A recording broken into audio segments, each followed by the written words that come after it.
Good evening, ladies and gentlemen, and welcome to another edition of On the Mark. I'm your host, Mark Brantley, and this evening we have a very special show with a very special guest. I'm going to get into that in a moment, but at the top of the show, let me say good evening to one and all, those here in Nevis, those in St. Kitts, those who are throughout the Caribbean. I know people all across the region listen to this show every Wednesday. I want to say good evening to those in the United States, those in Canada. If you're up there in Kitchener, good evening to you. If you are out there in the United Kingdom across the pond, good evening as well. Wherever you are in the world and you're listening, a very good evening to you. It is a beautiful night here in Nevis. For those of you who came down for a music festival, I hope you had a good time. I'm very happy that with the thousands, some will say tens of thousands, that attended the St. Kitts Music Festival, we have not heard of any incidents, any untoward incidents or accidents, and for that we're truly grateful. I know that half of Nevis was in St. Kitts. I'm of course asking for half of St. Kitts, or maybe 3/4 of St. Kitts, to come to Nevis this week for our Mango Festival. That starts on Thursday, it goes until Sunday. Come over, bring the family, make a weekend of it. We have lots of hotel rooms, lots of villas, lots of guest houses, and you can definitely stay for the weekend and come and enjoy mango. I can tell you that we are in the midst of the mango season. Everywhere you go in Nevis is mango. So come on, enjoy. They say over 40 varieties we have here. And the mango festival, the food festival, is going to be absolutely extraordinary. So we invite you to come. Of course, on Thursday, tomorrow we have the opening. On Friday, there is an event at Brently. I think on Saturday they have the passport tour where they go into the highways and byways of the island at little shops and mom and pop stops to get mango-infused dishes. And then on Sunday we have the grand finale for the love of mangoes, which will be at the MGR Park. So come on out, enjoy that. And of course, we are also in the throes of Culturama. Culturama runs officially from the end of July until early August. But you know, the tents are happening already, the soca teasers are happening already, and we expect to have a wonderful Culturama for Culturama 51. 51 years of celebrating our culture this year. And so we invite again our friends and family all across the globe, those in St. Kitts, those all across Nevis, to be here for Culturama 51.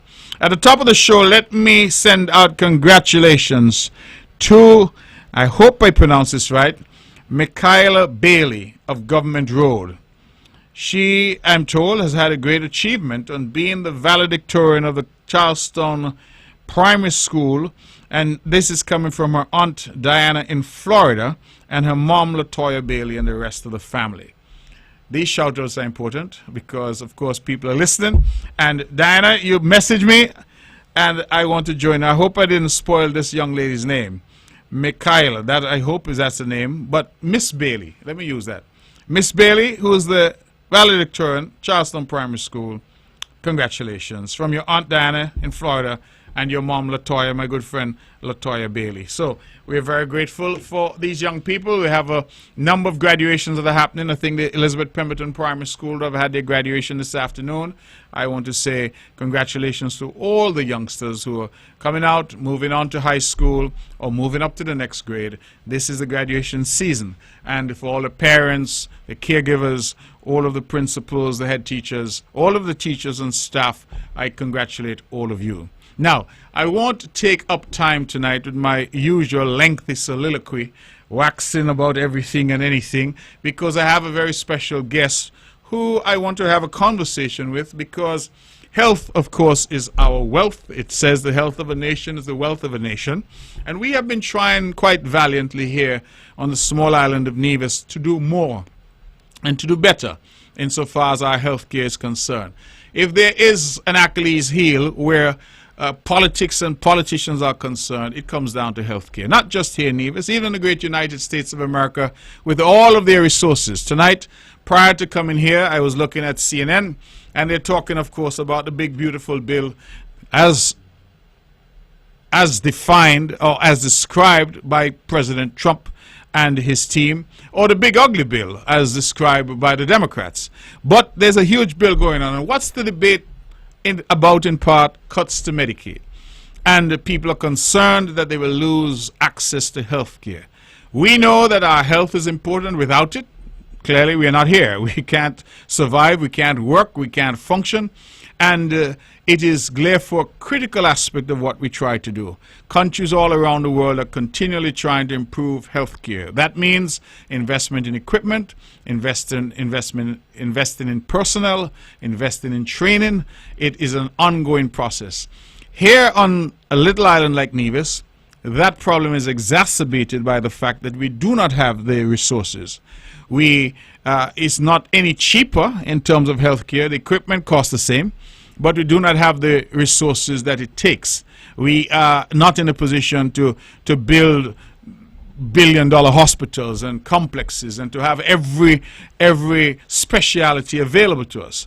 I recall that a good friend of mine that I went to school with, who is a neurosurgeon, and he does not practice in Nevis, even though he's from Nevis and he loves Nevis. And I said, why? And he said, well, he couldn't survive if he only had 1 or 2 cases per year. And I could understand that. And so part of our problem is our population size. Part of our problem is our very, very small resources in terms of what revenue we earn and how much money we have available to us. And listen, whatever we want to say, however we want to twist it or turn it, healthcare costs. It's something that you have to pay for. Whether you're paying for it through insurance, again, going back to the United States, you had Obamacare, you had all of these very political issues that arose, all surrounding healthcare. How you can deliver healthcare to more people with better quality. Here on the island of Nevis, we've been trying to invest over the years at our lone hospital, the Alexandra Hospital. We've tried to invest at our clinics. We've invested in training doctors. In fact, I'm very pleased that we have a large cohort of local doctors now at our hospital, and we continue to encourage them to go off and to specialize.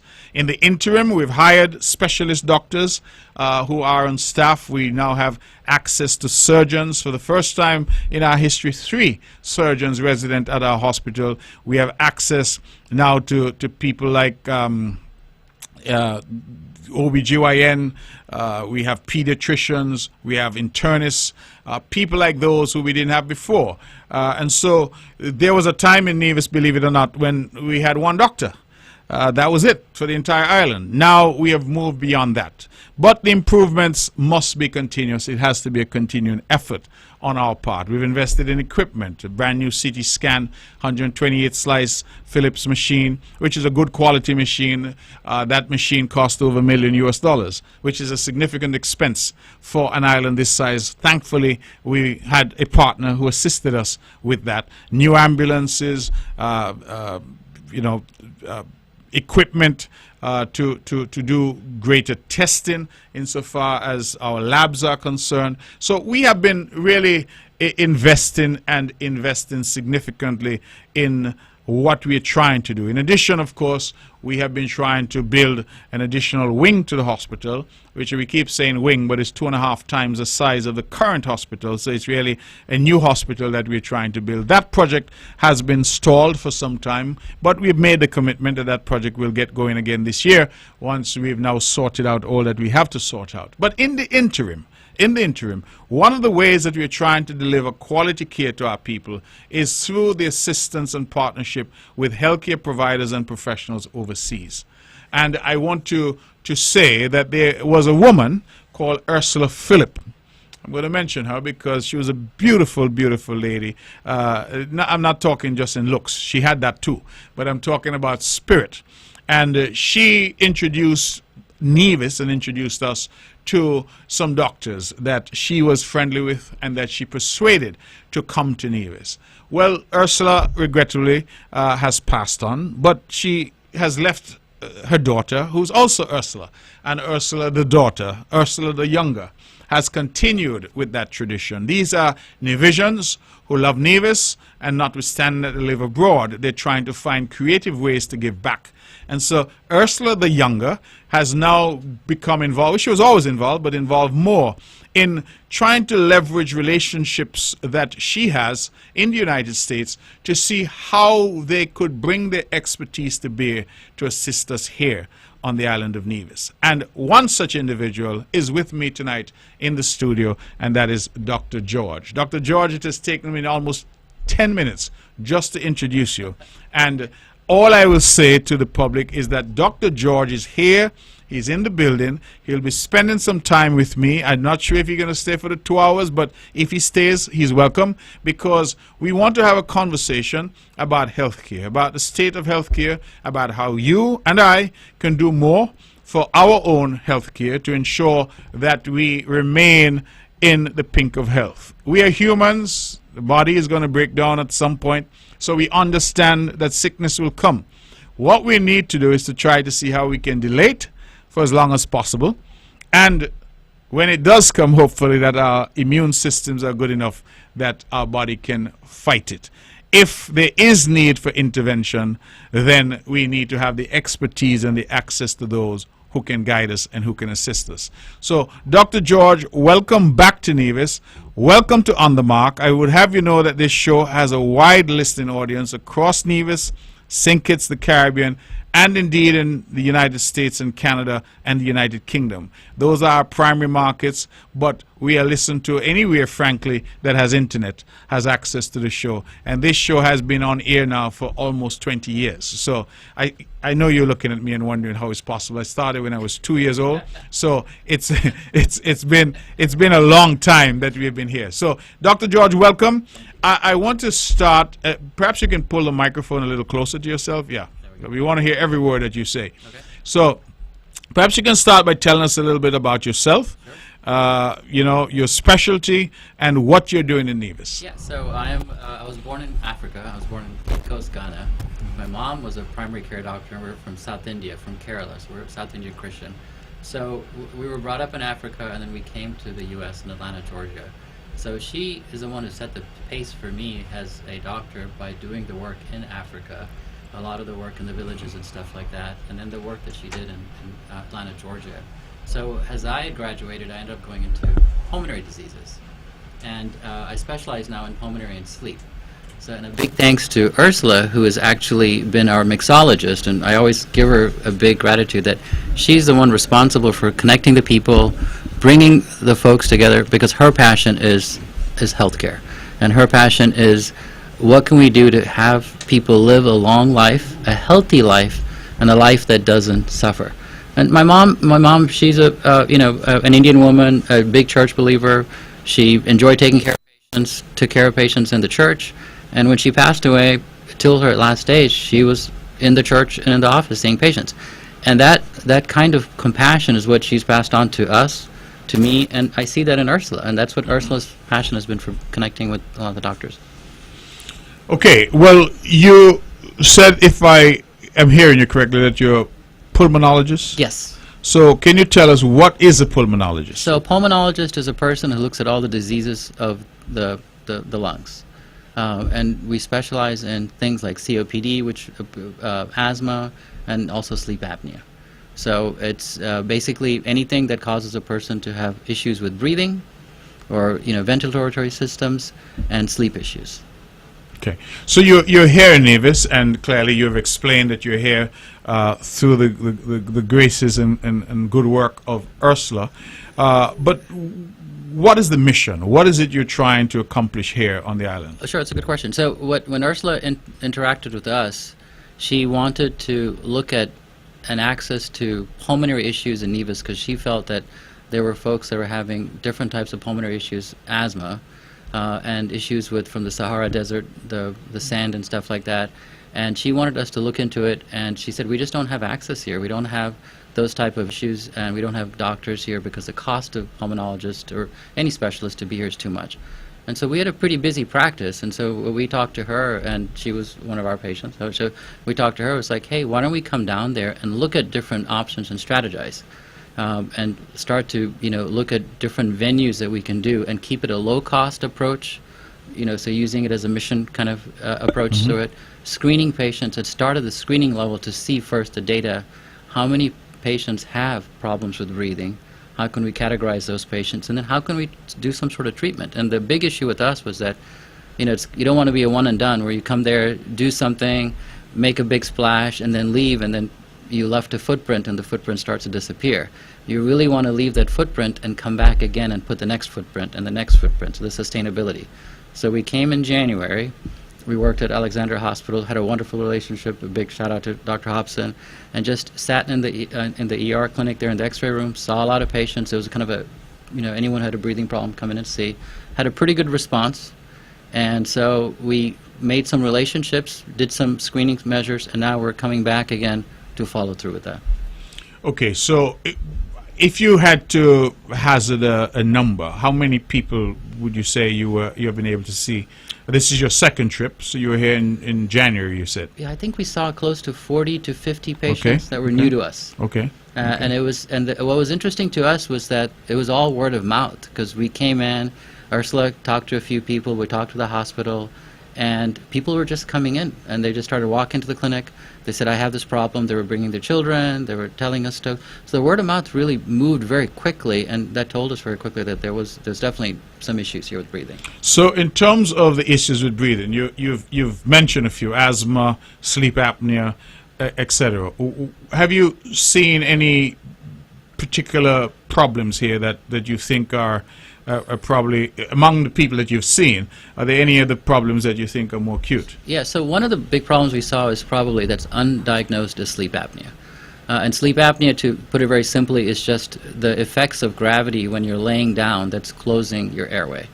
And historically, we have always thought of snoring as a person sleeping in slumberland, but what it is really is your airway closing. But the effects of that airway closing, not getting enough oxygen to your brain and your heart, it starts to increase the mortality, and you start to have issues with heart attacks, strokes, and issues with hormones and stuff like that. And so in places that, just across the U.S., and we see that obesity, for example, is one of the big issues that causes sleep apnea. So as the weight goes up above 185 pounds or so, and we're all cultural people, so we like to eat food in the U.S. We eat a lot of different foods and stuff. So obesity has become a big issue, and that has started to cause a lot of these pulmonary problems. Even simple problems like asthma, COPD, weight, the mass itself can cause a person to start to breathe difficult. And then when they lay down, that airway starts to close very quickly. So if I'm hearing you correctly, snoring is not a good thing. It's not a good thing. And we have drawn pictures about it historically. We have talked about it. I mean, from India, people said they're sleeping well. It's in our language. They said they're getting a good sleep, but it's really they're struggling to breathe. So that misnomer is a big change in cultural perception. And so when we started to educate people and started to explain that, and we started to treat them, we started to see good responses. But that education is a layering effect. Over and over again, you have to teach the public, respond to it, and go from there. So I think that's an interesting point that you make, because here, I'm Nevision, I grew up here, and you always said somebody is fast asleep, they're in a sound sleep because they're snoring hard. Yes. The idea is that if you're snoring, then it means that you're having a very good sleep. But here you are telling me that snoring is actually a sign that your body is struggling to get sufficient oxygen. And if you're snoring and you stop breathing, where you'll hear a person, and I can do it on here, is where they hear them going, and they stop breathing and go, and catch their breath again, that's a true apnea. That means they're actually airways closing completely. Oh, wow. And so when that airway closes, you're just not getting oxygen to the brain and to the heart. And so that mortality picks up. And actually, it's with kids, too. Kids who have, focus issues, attention deficit issues, and stuff like that. It's because they're not sleeping well. So, and what's happened in the past decade or so is that young kids are gaining weight very quickly because of different foods and stuff like that. We're eating more processed foods. So sleep apnea is very prevalent now in the younger population. And on top of that, also asthma and other pulmonary issues. So, and then we're also becoming very deconditioned. We're not exercising as much as we should be. So your lungs are not getting that exercise. They're becoming very deconditioned. So a simple, if you walk up a flight of stairs and you get short of breath, that's a sign that you're deconditioned. And a lot of people probably will feel that, So I can tell you, my wife complains that I snore, so I'm very nervous right now. It's something. But I found out that I only snore if I'm sleeping on my back. Yes, because when you lay on your back, you're on your supine, and gravity is the most then. So remember, we don't have sleep apnea in space because there's no gravity. So astronauts who sleep on their back, they won't snore. But if that same astronaut came down and slept on Earth, they would snore.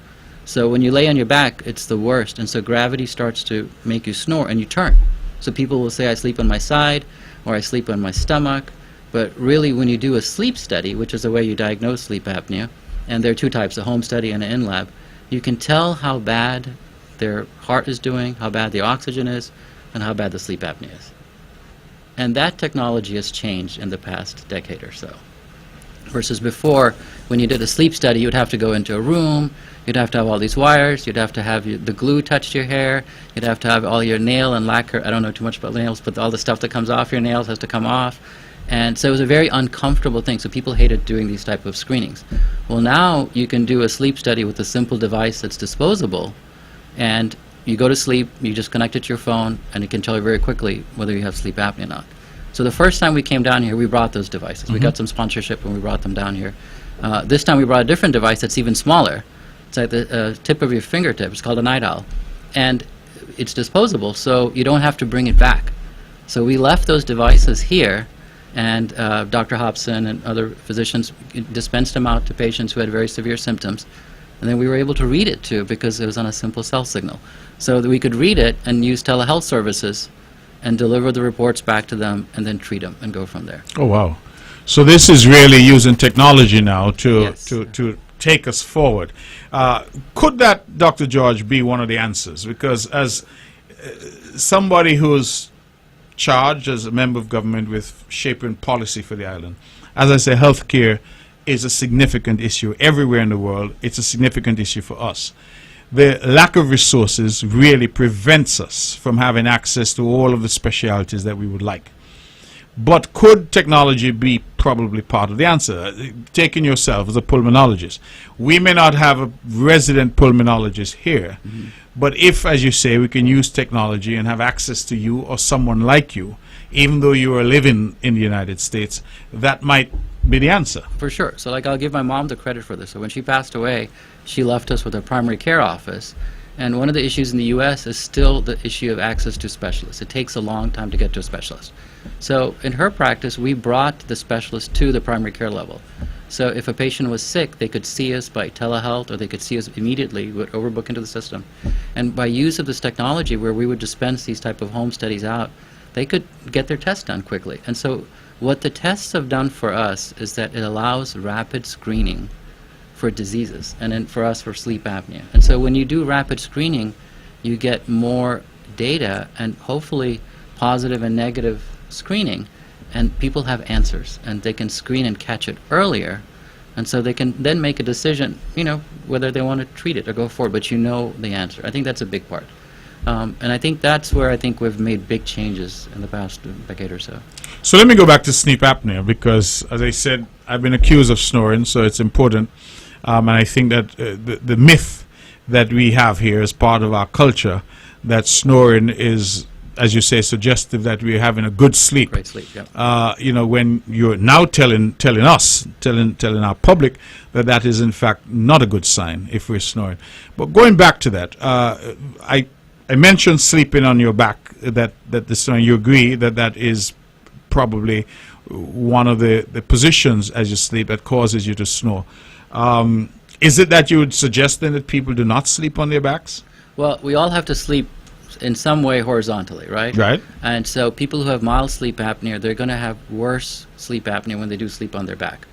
But think of it as compounded interest, that even if you're mildly snoring over a period of 10, 20 years, as we age, we go from our 30s to our 40s to our 50s, that compounded interest, like credit card debt, it's a good example, it will catch up to us that when by the time we hit 50, the effects of that on your heart, so you get cardiomegaly, the effects on your brain, so you get early signs of dementia, Alzheimer's, Parkinson's, you know, your blood work, hormones. In my males, you know, one way I screen them is I screen for testosterone, because if I know their testosterone is low, sleep apnea causes low testosterone.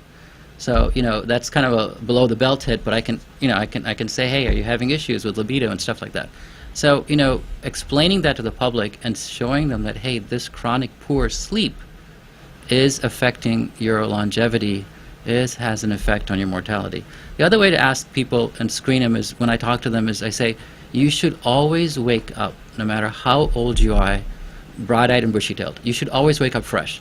You should, whether you're a 20-year-old, a 50-year-old, a 70-year-old, when you wake up, you should feel good, energetic, and your mind should be awake. And if you're not, you should ask yourself why. Because when you go to sleep, you should sleep well for that 7 hours. And that studies have shown that 7 to 8 hours of good sleep is very, very important. And the timing of sleep.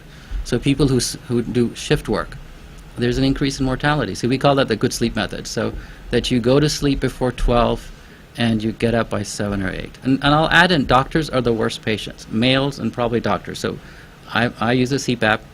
I never had a sleep study. I was snoring a lot. My wife was saying I was snoring, had a hard time focusing. And then a friend said, hey, why don't you take the CPAP machine and wear it? And I wore it and never looked back. And I feel fresh. I feel good all the time. But that was what made me a big kind of advocate for sleep apnea and treating it. And we use that as, I use myself as an example. So, Dr. George, you're dropping some gems here tonight, Yes. because you're telling me that if you're not sleeping well, it can over time lead to serious conditions like heart disease. It can lead to even low testosterone. Yes, neurologic, hormonal changes, diabetes, even dementia. dementia. So sleep is connected to all of this. That's your suggestion. Yeah, and if you think of sleep, think of it like it's not even sleep. It's the flow of oxygen. It's a plumbing problem due to gravity. So when you lay down, that gravity is closing your airway and you're just not getting enough oxygen. And if you think about it, as humans, we need oxygen. So if you think about like an aquarium with a fish tank, when we put the bubbler in there, if it didn't get good oxygen, that fish would start to kind of float semi-side, right? And we would like, oh, I need to fix the oxygen. That's the same thing. It's like we have to have good oxygen every day. And I think the misnomer has always been that we have thought for the longest time snoring was a good sleep. And I think if we were to do a campaign, we have to say, do you snore? And if you do snore, then get a sleep study and do a home study, because it's an easy, disposable screening tool. You know, we screen for colonoscopies in the U.S. at 50. Not very excited about going through a colonoscopy, right? I've avoided mine. Doctors make the worst patient. I'll use myself again here. But this is a disposable unit. It's available. It's getting cheaper. And for a simple test that you go to sleep with and get the answer, I think it's something that can save a lot of people's life. I would think of it this way. It can take you off that compounded interest that you're accumulating and really give you a number of what that interest is. So let's look at solutions, Doc. You take the home test, you do the in-lab tests. I can't remember the language you said, but The sleep study. sleep study, Yep. and you recognize that there is a problem. Okay, so for those men out there with low libido, that's a big problem in the Caribbean. Yep. You know, you have low testosterone. You find out that you're snoring really hard at night. So you're probably a little overweight.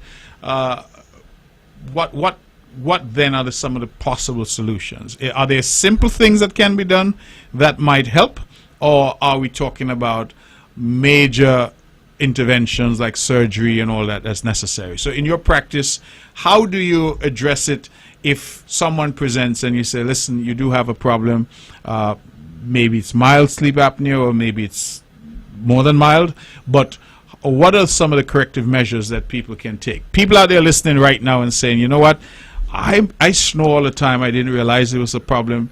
What can I do? Yeah, so the first thing is, you know, you want to approach it from a non-evasive strategy point. So weight loss is a big thing.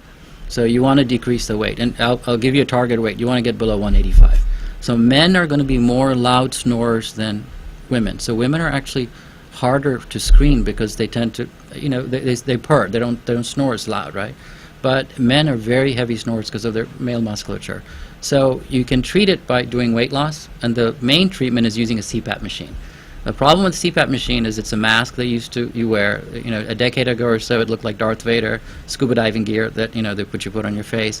So people weren't really into it. A lot of people have said it's not very romantic. It's not very nice to wear a hose.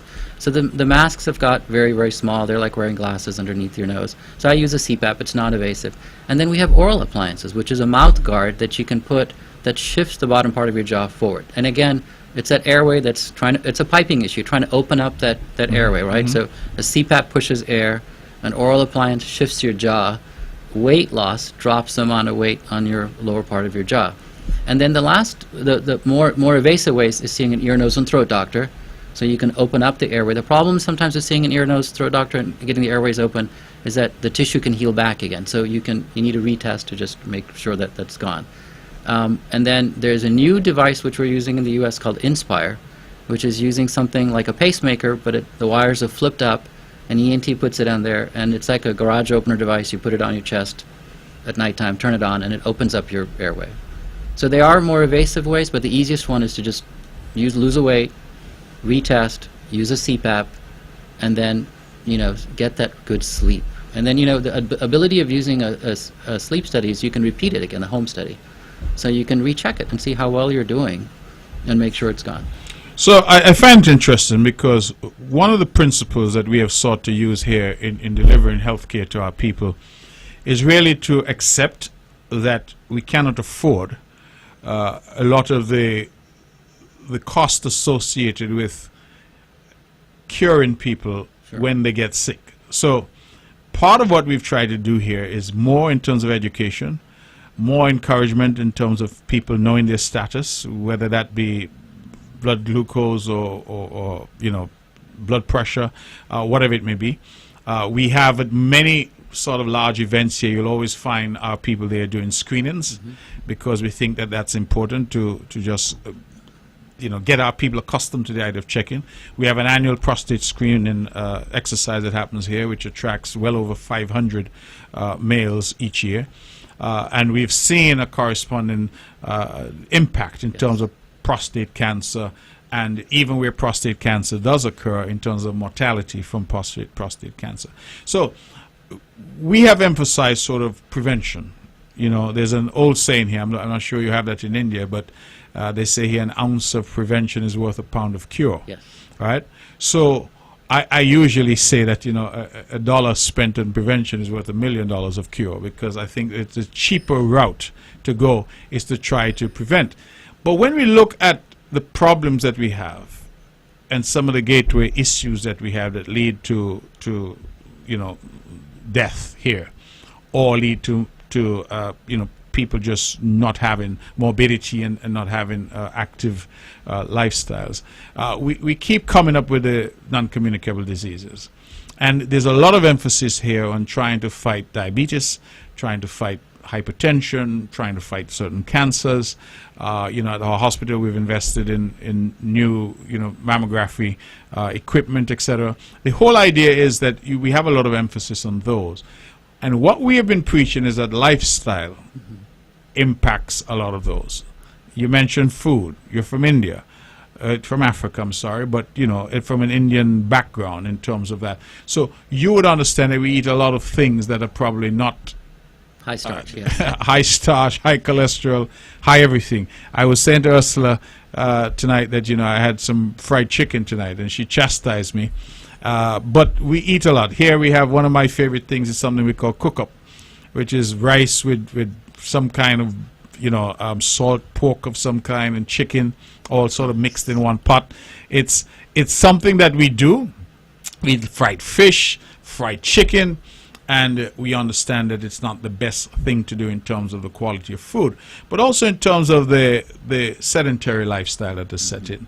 A lot of people are working long hours. A lot of people are working 2 jobs. When people get time off, they say, listen, I just want to relax. I don't want to go to exercise. I don't want to go to the gym. I don't want to go to any of that. So we have been pushing this idea that by tweaking lifestyle, you could impact those issues. But what I find interesting, Dr. George, is that we have really not had any emphasis on pulmonary issues. So our focus has largely been, diabetes, hypertension, cancers, but very, very little emphasis on what you're saying. And in fact, what you're saying in terms of sleep and snoring, things like asthma and is it called COPD? COPD, yep. COPD. Those might well be creating tremendous harm in our community without us really paying attention to them. And if I'm hearing you correctly, it sounds like you're saying that a lot of the things that we encourage to do in terms of lifestyle changes to address the possibility of diabetes and hypertension, etc., could also assist us, weight loss, exercise, with some of these issues. Yeah, so good sleep is very, very important. And from a pulmonary standpoint, just focusing on sleep, and I think a lot of it's gone back to the misnomer again that we have always thought snoring was okay, that we were in a good slumberland. And over the past quarter century, the two things that have also affected the issue of pulmonary diseases is access. So you want to get folks to be able to access those pulmonary diseases, or that access to good care very quickly. So I think that's important, and good screening allows that access. You want to be able to screen people faster and get those diagnoses in quicker so you can get that data. And sleep has been something that's been kind of, how do you say, a nighttime issue. So people are asleep, so why do you worry about it, right? But now we're knowing more and more that, hey, that noise at nighttime is really not good sleep. It's keeping the spouse awake and probably affecting your health, and honestly affecting the spouse too, because they're not getting good rest too.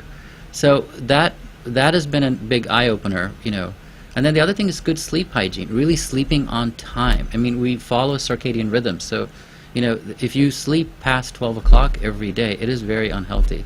And so you need to be able to sleep before 12. You should get up early, and you have to have 7-8 hours of sleep. So this is where technology is kind of coming in a little bit too. Now you have all these fancy watches and rings and stuff like that actually monitor your body movements. You have beds and that can see how well you're moving and stuff. So we're able to now pick up more data, and so in the same way we can see how well we're sleeping. You can see effectively how healthy you are. And the other thing that's been also a huge issue is mortality has changed. So now we are living longer. Our lifespan is, when I talk to my patients, my goal is to get my patients to be healthy all the way past 75 years old. And we call it walking and talking. You need to be able to walk 2 miles within less than 45 minutes. The study was done a 15-minute mile. At 75? 75. Oh, wow. And you should be able to talk, because, cognition, conversation is an early sign of, cognitive changes. So if a 75-year-old can talk easily, they can have good conversation, and they can walk and move at a quick pace, they're probably pretty healthy in a good place, So that's where I think, screening is very, very important. I think that's something that needs to be done.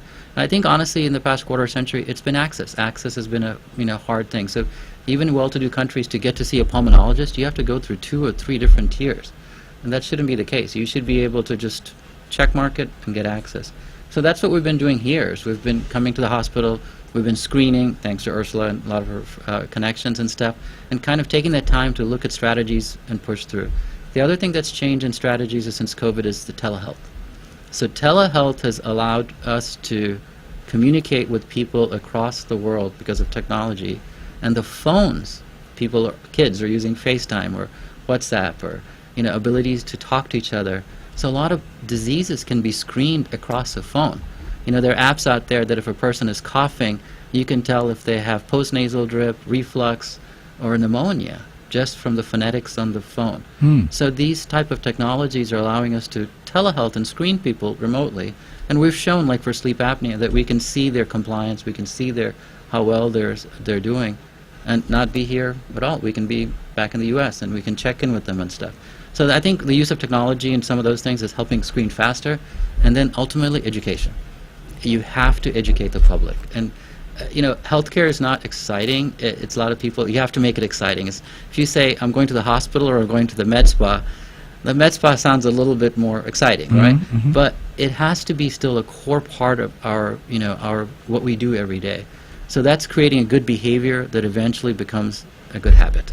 And that takes about 90 days, right, to do that. So good sleep, we've been able to show that if you teach people how to sleep, you teach them how to get to bed early, get to wake up early, and follow a good behavior, that becomes a good habit. You will naturally go to sleep on time every day. So let me ask you, so give us some free advice. Well, all your advice tonight is free. I can't afford to pay for it. So you in terms of your recommendation, so I'm male, mid-50s, what would you say is a reasonable hour for people to go to bed? You should go to sleep before 12, for sure. Before midnight, Yes. okay. You should put your phones down an hour before you go to sleep. And you should not let your sleep cycle and your digestive cycle cross over, so you need to be done with your meals by 6 or 7. That's really hard, because even in our own family, I'm picking up a Chick-fil-A sandwich at 9 o'clock. Right. Fried chicken. Right. So, but so we're eating late, and eating late causes insomnia. We eat our heavier meals at the end of the day. We should be going the other way around. We should be eating a good meal in the morning. You eat like a king, then like a prince, and then like a pauper. Yeah. Okay. So that early meal has to be done by 6 or 7. And then you have to exercise. You have to move the body, and that's been shown, 2 miles. But that allows you, when you work out, you're moving your digestive system, you're creating good flow, but you're also releasing hormones and chemicals in the system that allow you to get a good rest. So you have to get that exercise, and that's been studied. It's about 2 miles. Then if you can do that, you start to create good habits. For me, for example, I don't use an alarm clock now. I can get into bed before 12. I wake up by 6:30. Easy. We have chickens at home, so they wake us up anyway pretty early. But we're up early. I feel good. I use a CPAP. I feel fresh, and the energy levels are going through. And maybe 1 cup of coffee a day, and that's it. Okay. Well, that's interesting because in my line of work, stress is my constant companion. One of the problems I have is that it's very difficult to switch off. Yes. And I hear what you say about the phones, because literally sometimes I'm putting my phone down a minute before I decide I'm going to go to sleep. But being able to sort of disconnect, and then I try to go to sleep. I'm having difficulties because after an hour trying to sleep, I'm thinking about things I have to do, things that I forgot to do, things that I need to ensure that I do the following day. And I've been known to pop up at 3 in the morning to make a note because I don't want to forget to do this tomorrow. So it's very difficult because you talked about good habits. It's very difficult sometimes because when you've lived a life of sort of being programmed to continually go hard, and then culturally, there's that as well. People tell you, well, you need to push, go as hard as you can, do as much as you can, because time is short. You have to produce as much as you can. But all of those sort of cultural ideas are the antithesis of good health and good sleep. Well, and the thing is, and that's why they say, even the saying, doctors make the worst patients, right? It's because, even as like for us, for physicians and stuff, we work so hard and we take care of patients all day long. We don't take care of ourselves as well. But I think the way you have to look at life is, especially as you come close to 50, you have to make a transition where you're working for yourself and not working for a system. And that transition may still be that you enjoy your work, but you're working for your health. And that's a very important, because think about it this way, that if you had bad health later in life, that suffering, the cost of health care is just so much more, because we are living longer and we're having to have more chronic diseases, 70, 80 years old. So the key is to invest in your health early, create good behavior, so that becomes your retirement fund. Now, you brought up this good point about cutting off, and I'm on the same page with you there.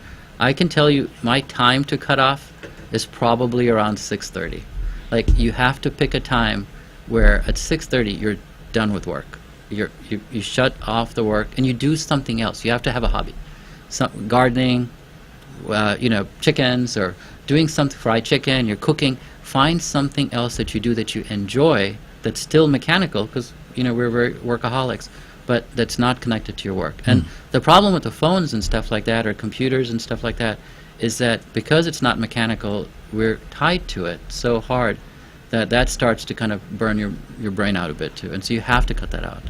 And they've studied that. They've looked at the amount of hours that people are on phones and stuff, and it starts to become a very lethargic lifestyle. Good. It's quarter to the hour of 9 o'clock. We are here. If you're here with us, then you are listening to On the Mark, right here in the Eastern Caribbean's only powerhouse, VON Radio, the voice of Nevis. We have with us tonight a very special guest, Dr. George, who's a pulmonologist.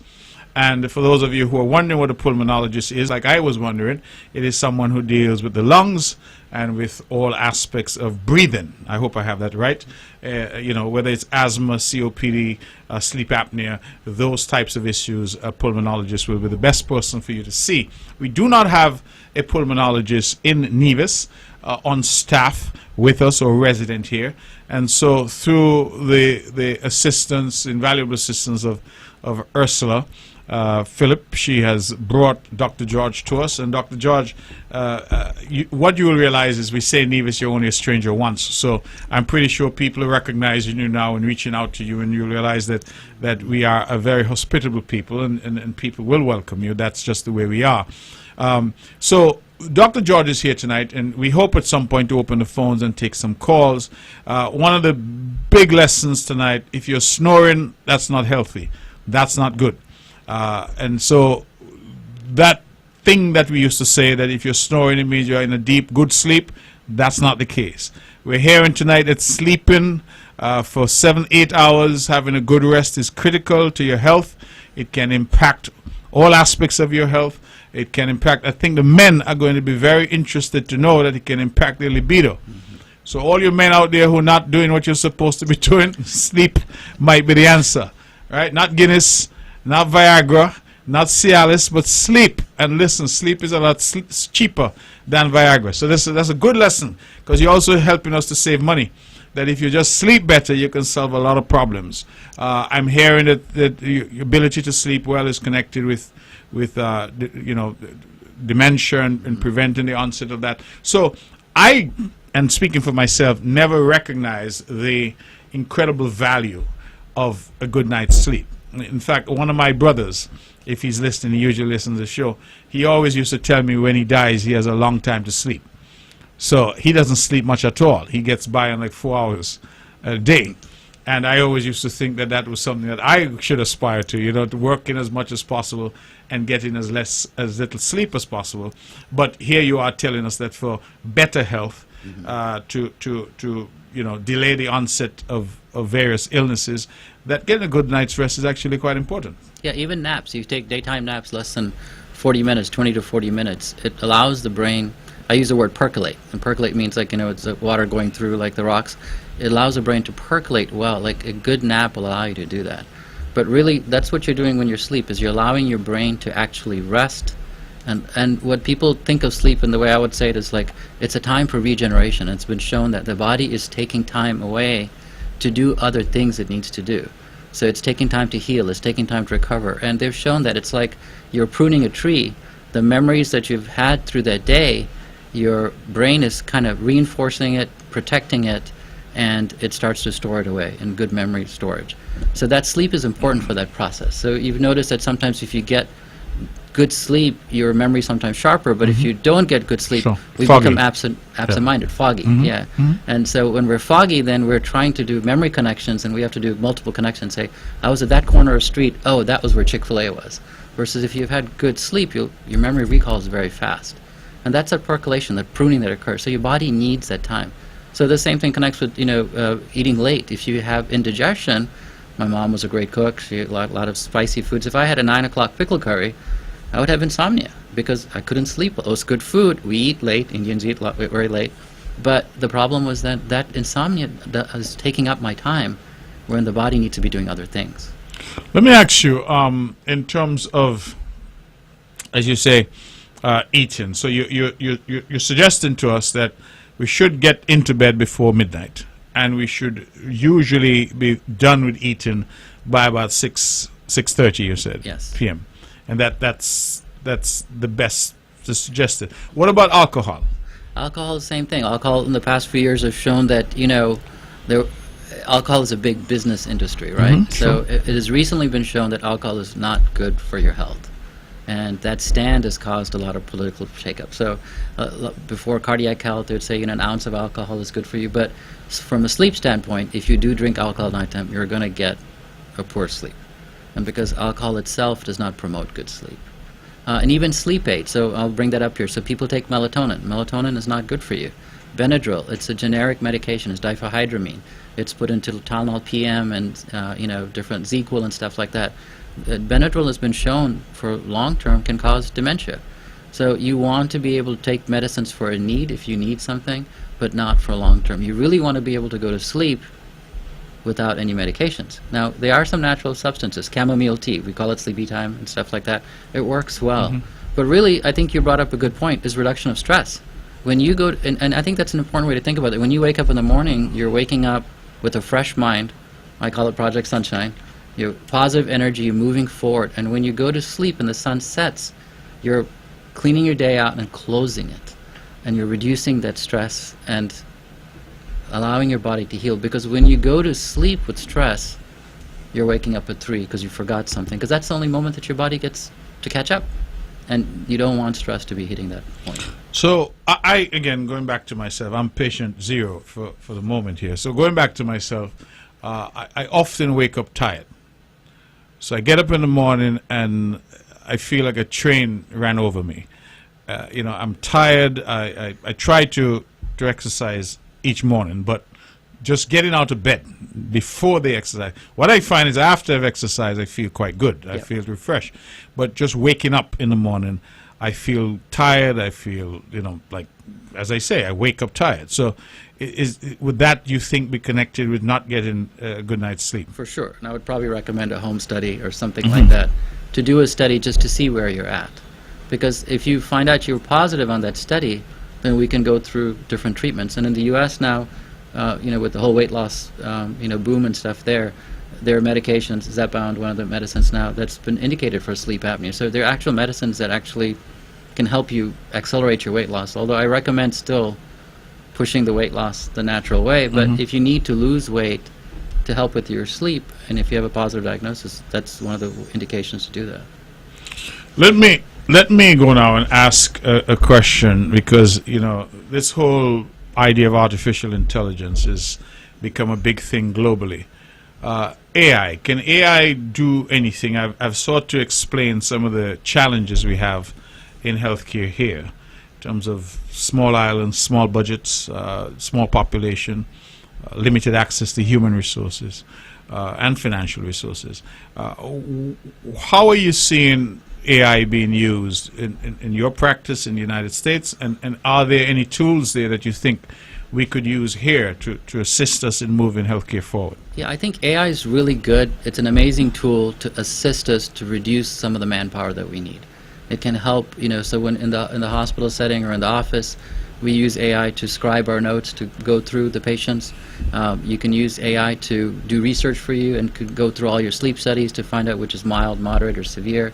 So AI is a very powerful tool, and it's available on a lot of devices already. So, the ability for, when we do the sleep studies, you can have the AI screen the sleep studies, and if there's a very positive sleep study, bring that up to the forefront and get you notified like that. AI is a very good research tool, puts down, research very quickly and collate the stuff.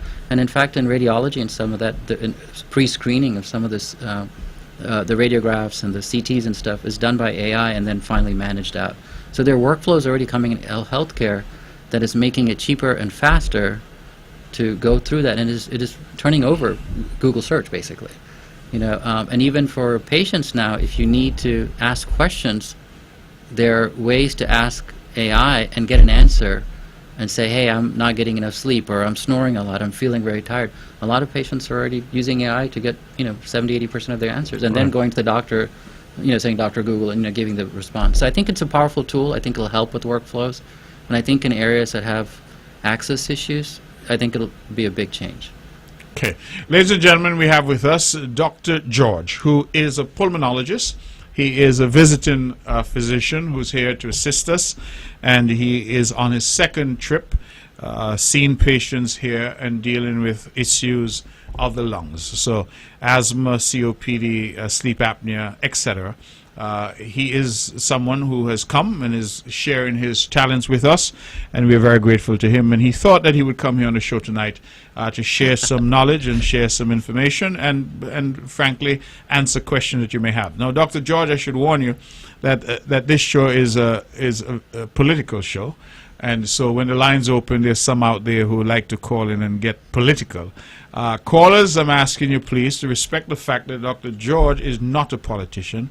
He has come as a physician to share his expertise with us and to try to assist the island.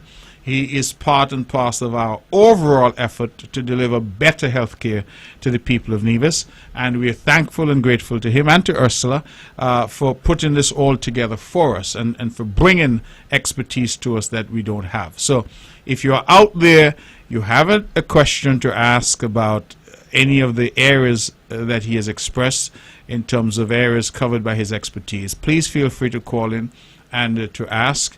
If there are questions you have about healthcare more broadly, but I want us to be focused tonight. If you want to call in to talk about something political, I'll be back next week. We could get into that. So tonight I really just want us to see if we can focus on making this show as substantive and as beneficial as we can, because we won't have access to Dr. George after tonight. He certainly may be on another trip, but certainly he's not going to be here every week. So I want you to use the time, please, if you have issues, if you have concerns. Now, the numbers to call are 869-469-1616 and 869-469-1700. I'm told the phones are lit up already, so let's go. Good evening, you're on the mark. Miss Sheriff, good evening. How are you? I am good. Great. Good night to Dr. George. Dr. George, they have a lot of fat people here. A lot of what people? Fat people Fat. in Nevis.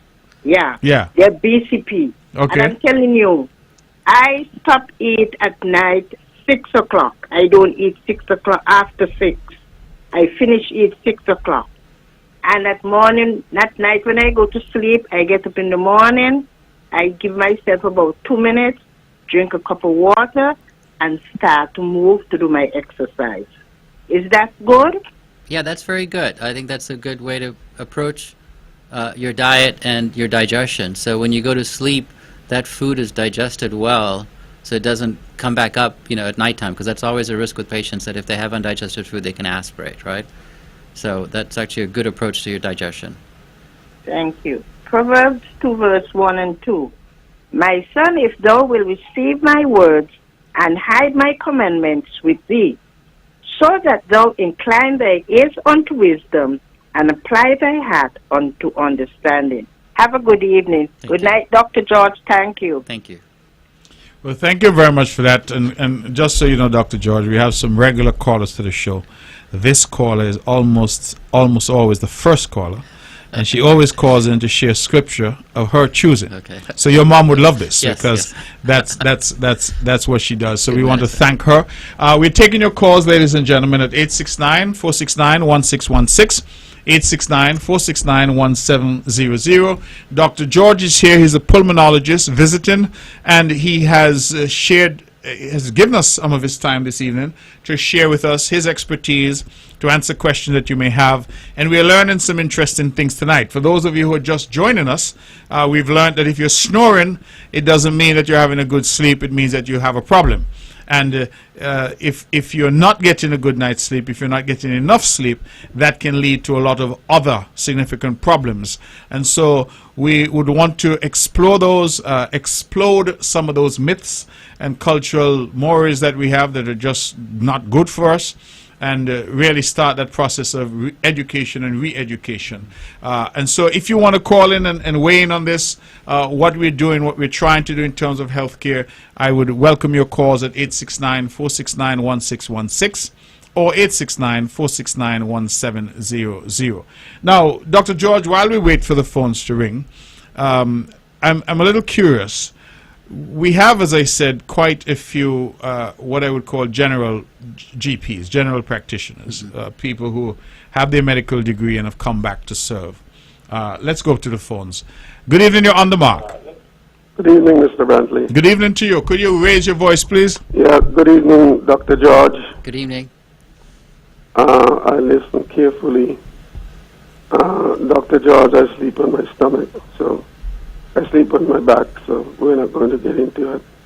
But before I go to sleep at night, I do my breathing exercise, which consists of holding my breath for 3 minutes and doing some other exercise. So I normally go to sleep quite well.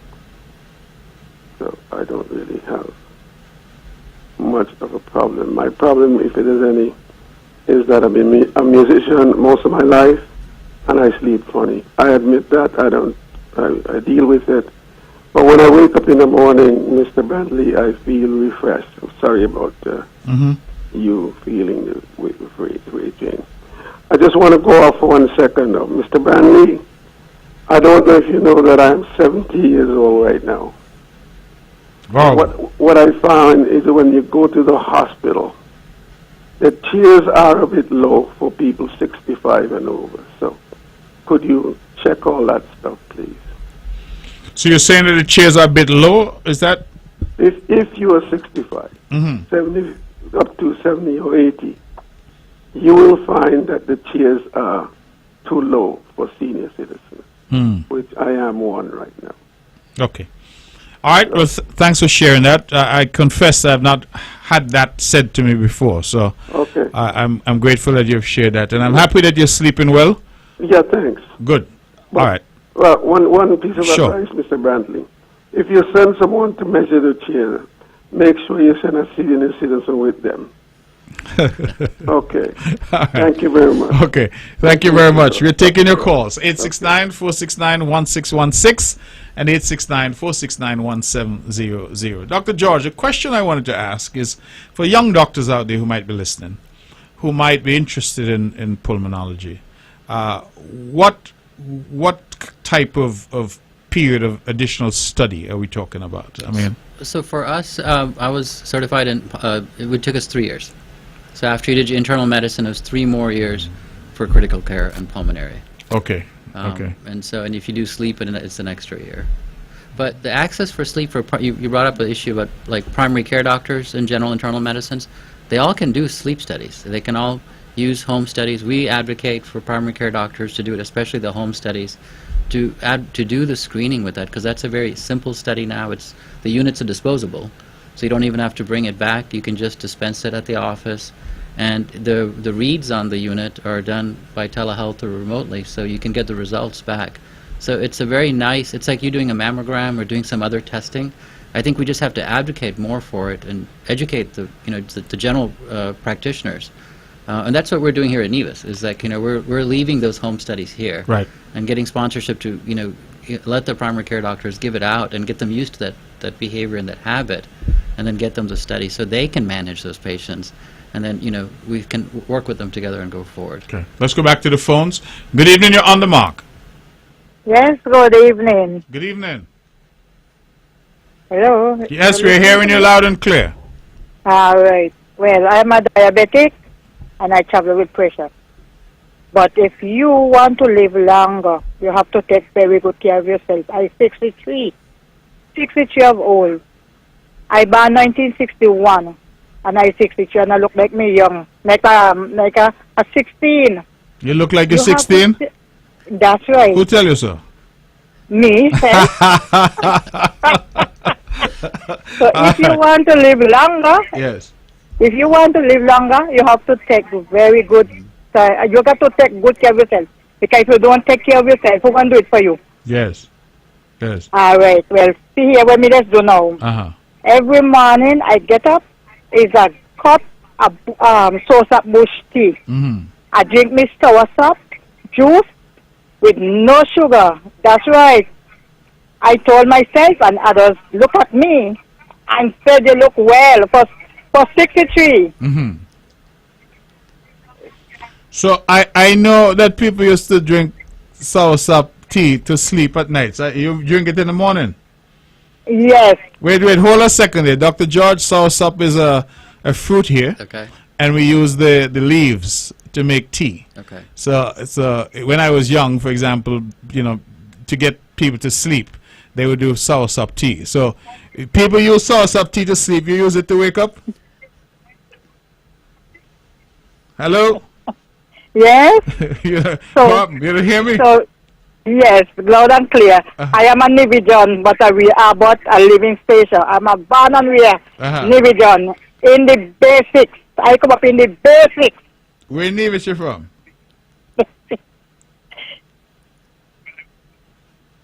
Hello? Yes. Actually, where in Nevis are you from? I'm from Gingerland, Gingerland? Okay. but my parents them in Brown Hill. Oh, okay. From the top to bottom and in over to Cox, Okay. Coal Hill, All you right. name them. Okay. Rollins Mountain, you name So them. you're from all over Nevis? That's right, and they are all my family them be. All right. Well, good. Well, I'm very grateful for your call. Are things good in Stacia? Yes, yes. I heard you had a wonderful agricultural day. A lot of people from here went down. Yes. you were good. Okay. Yes, you were good. All right. Well, thank you for your call. You're welcome. Okay. All right. God bless you. All right. We have, it's 7 minutes past the hour of 9 o'clock, and we continue to take calls at 869-469-1616 and 869-469-1700. Now, Dr. George, I don't want to impose on Julie. You say you have to get to bed. So are you comfortable staying yes. with me? Yeah, absolutely. Yes. So Let's Dr. go. George is staying with us. So if you have calls out there, gentlemen, if you're not sleeping well, ladies, if you're not sleeping well, if you have asthma, if you have COPD, and you would like to see Dr. George, you would like to ask a question, this is your time. As I have asked, please, respectfully, for those of you who have something political to say, come back next week. We deal with you next week. Let's go back to the phones. Good evening. You're on the mark. Premier Brantley, good night. Good night. And good night, Dr. George. Good night. Yes. Sometime, Dr. George, we, not the Caribbean here, sometime we use one term, broad brush, and like one size fit all. You know the term there?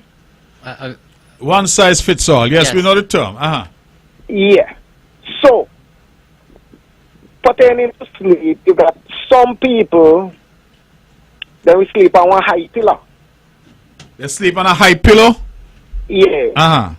With them pillow high. Some no use no pillow at all. Some like a flat pillow. From your point of view, Dr. George, they are nice, comfortable rest. Give me an opinion what you think. No pillow, high pillow, flat pillow, whatever the case may be. So we'll listen off and come back. All right. Thank you, brother. So, Dr. George, Yeah. the question really from the caller has to do with your pillow. So he's saying some people sleep, and okay, so I like to use myself. I'm the patient tonight. I actually sleep on two pillows, stacked one on top of the other. So he's asking, should you use no pillow at all? So you're just completely horizontal. Should you use a single pillow, or should you use a high pillow? What's the suggestion? Yes, that's a good question. So the higher the pillow, the more your airway is going to open, right? So some of those expensive beds, you can actually elevate the head of the bed. So the more you elevate your head, you're going to reduce some of that snoring. And so they have pillows that actually help people snore better, reduce the reduction of that. But ultimately, it's just gravity. So the more you lay flat on a very flat pillow, and if you have sleep apnea, you're going to snore more. And you will snore more on your back. That's why people turn over. Because remember, it's still a oxygen flow issue. So if you're not breathing well, your body is going to say, turn over, turn over. And that's what that sleep study shows. It's like how many times you're sleeping on your back, how many times you're sleeping on your side, and how bad that sleep apnea is. So you're saying that when you're turning, or you said toss and turn, that could be your body saying it needs oxygen. Yes, and in fact, a lot of people have something called restless leg syndrome, or periodic leg movements, where their legs move a lot, and their spouse will say, you're kicking me a lot. That's because of poor oxygen flow all the way down to your feet. So remember, it's oxygen that's not getting to the tissues that's hurting the body.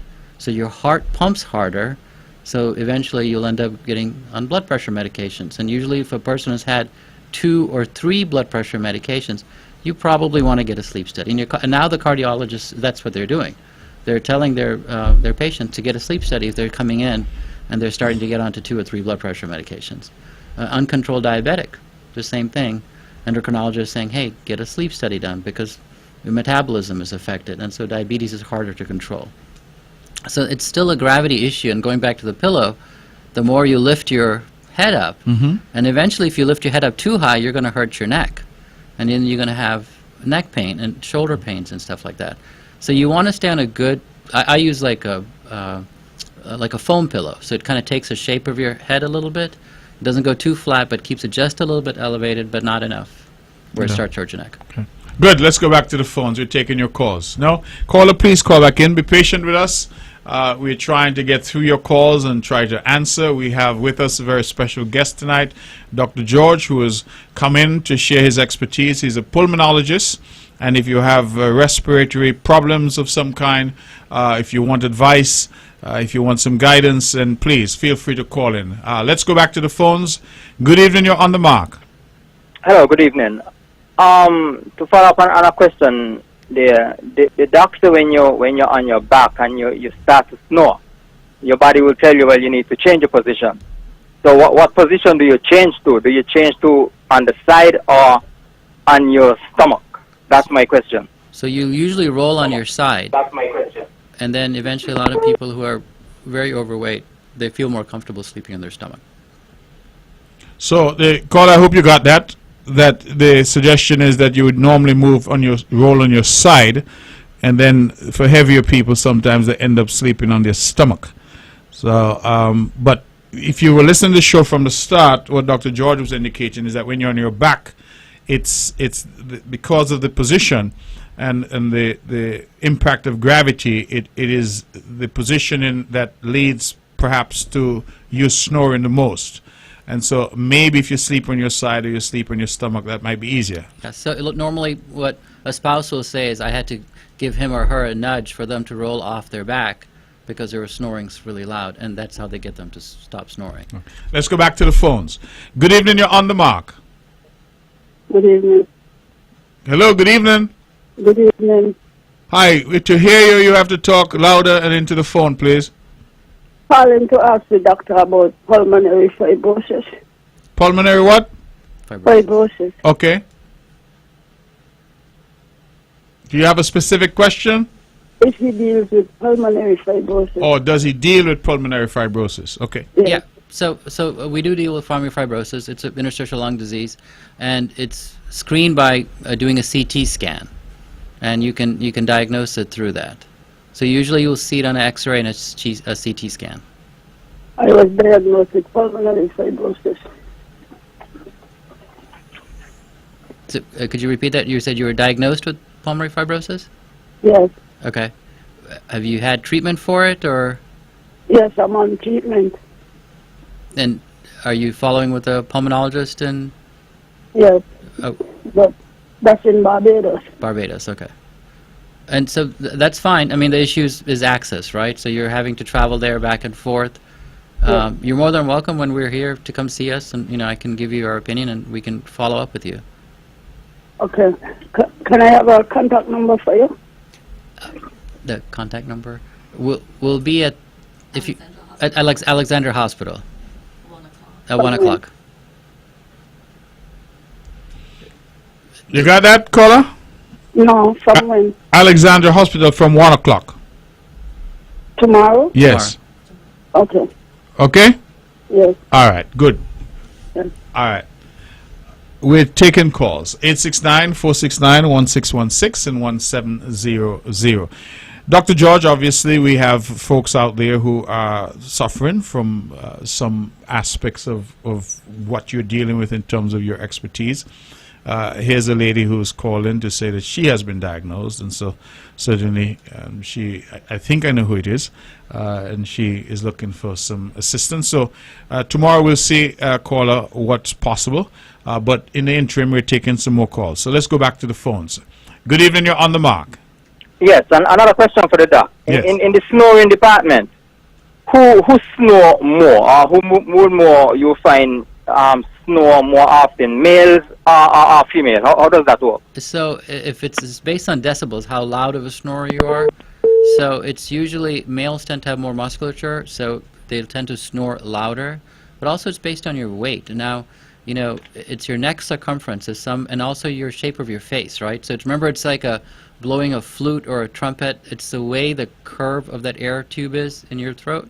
So when you're snoring, your tonsils or your airway is closing and you're breathing in, and it's like blowing air through a tunnel. It's making a noise, right? And so the heavier you are, the harder you breathe, you're going to make that noise louder and louder. So men tend to be more louder snorers. But the severity of the disease, remember, snoring is just it's a symptom. The study will tell you the severity of the disease. So you can have a person who's a mild snorer but still have very severe sleep apnea. So the snoring is a good screener that if a person is snoring, they probably need to get a sleep study. Okay, we're taking your calls. Let's go straight back to the phones. Good evening, you're on the mark. Yes, Mr. Brantley, I would like to talk to Dr. George, please. Dr. George is right here. You want to talk to him off here? No, on the ear. On the ear. Well, go ahead. He's listening. Okay. I take insulin. if you You're have taking any what? idea, You're taking what? Insulin? insulin. Yeah. Yes. So I want to know if you know any idea how to come off of it. How to come off of insulin? Yes. Okay. You mean you want to stop taking it? Yes. And if it's a good idea. Okay. So it's usually your primary care doctor that's managing the diabetes, and if you're type 1 or type 2 diabetes, but it's still good management of the medicines and the diet, but still some people, I'm going to use myself, I'm diabetic, still need to use insulin because you have to keep your blood sugar down. And I think you brought up a good point, and I'm going to tie it to to sleep apnea. If you have sleep apnea and diabetes, if you treat the sleep apnea, your diabetes will get better because your body is resting and allowing time to recover. So it's important to think of it that way, that if you're overweight, above 185 pounds, and you have diabetes, it's probably a good idea to try to see if you have sleep apnea, because we have shown that diabetes gets better with treatment of sleep apnea. It drops down pretty well. Okay. All right, caller. Oh. And I catch on good way you are this saying. What is it? I can get off of it? Well, he's indicating that it's really a matter for your doctor to guide you on that. But what he's suggesting is that he is diabetic as well. That's what he said. And that some insulin is sometimes necessary to assist you in terms of regulating your blood sugar. But if you're getting a good night's rest, it helps with your digestion. It helps with your allows your body to heal when it's at rest. And so a good night's sleep, he's suggesting, can also assist you in terms of your diabetes and make it a bit better. I ain't got no problem with sleeping, and I eat less, and I don't eat a lot of junk, Okay. I follow up me vegetables and what and different things, but no junk. So you take insulin what, every day? No, only one time in the night. 54 in the night, and sugar tablet. Okay. One in the night, in the morning, and one at night. Okay, so pressure tablet, one in the morning. Yeah. Okay, so maybe you need to discuss that with your doctor, in terms of if you want to come off it, what your doctor has to tell you about that. Yeah. Yeah. Well, right now it not affect me, and thank God for that. It's not affecting you. No. So you feel good. Yes. Okay. And I have a lot of energy. A lot of energy. Okay. And I walk go to work, walk, come back home, walk go to church, come back. Yes, I take a lot of walking. Okay. All right. Good. And how old are you? 63. 63. Okay. Yes, that's the lady I've been talking to. Oh, you're the one who say you look 16? That's right. Oh. And you say that as much as you feel. No, sir?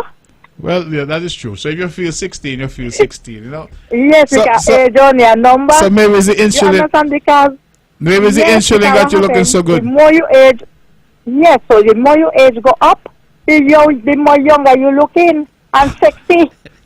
Where say young and sexy? I thought you just say you don't want to go to church. You talk about young and sexy on the phone.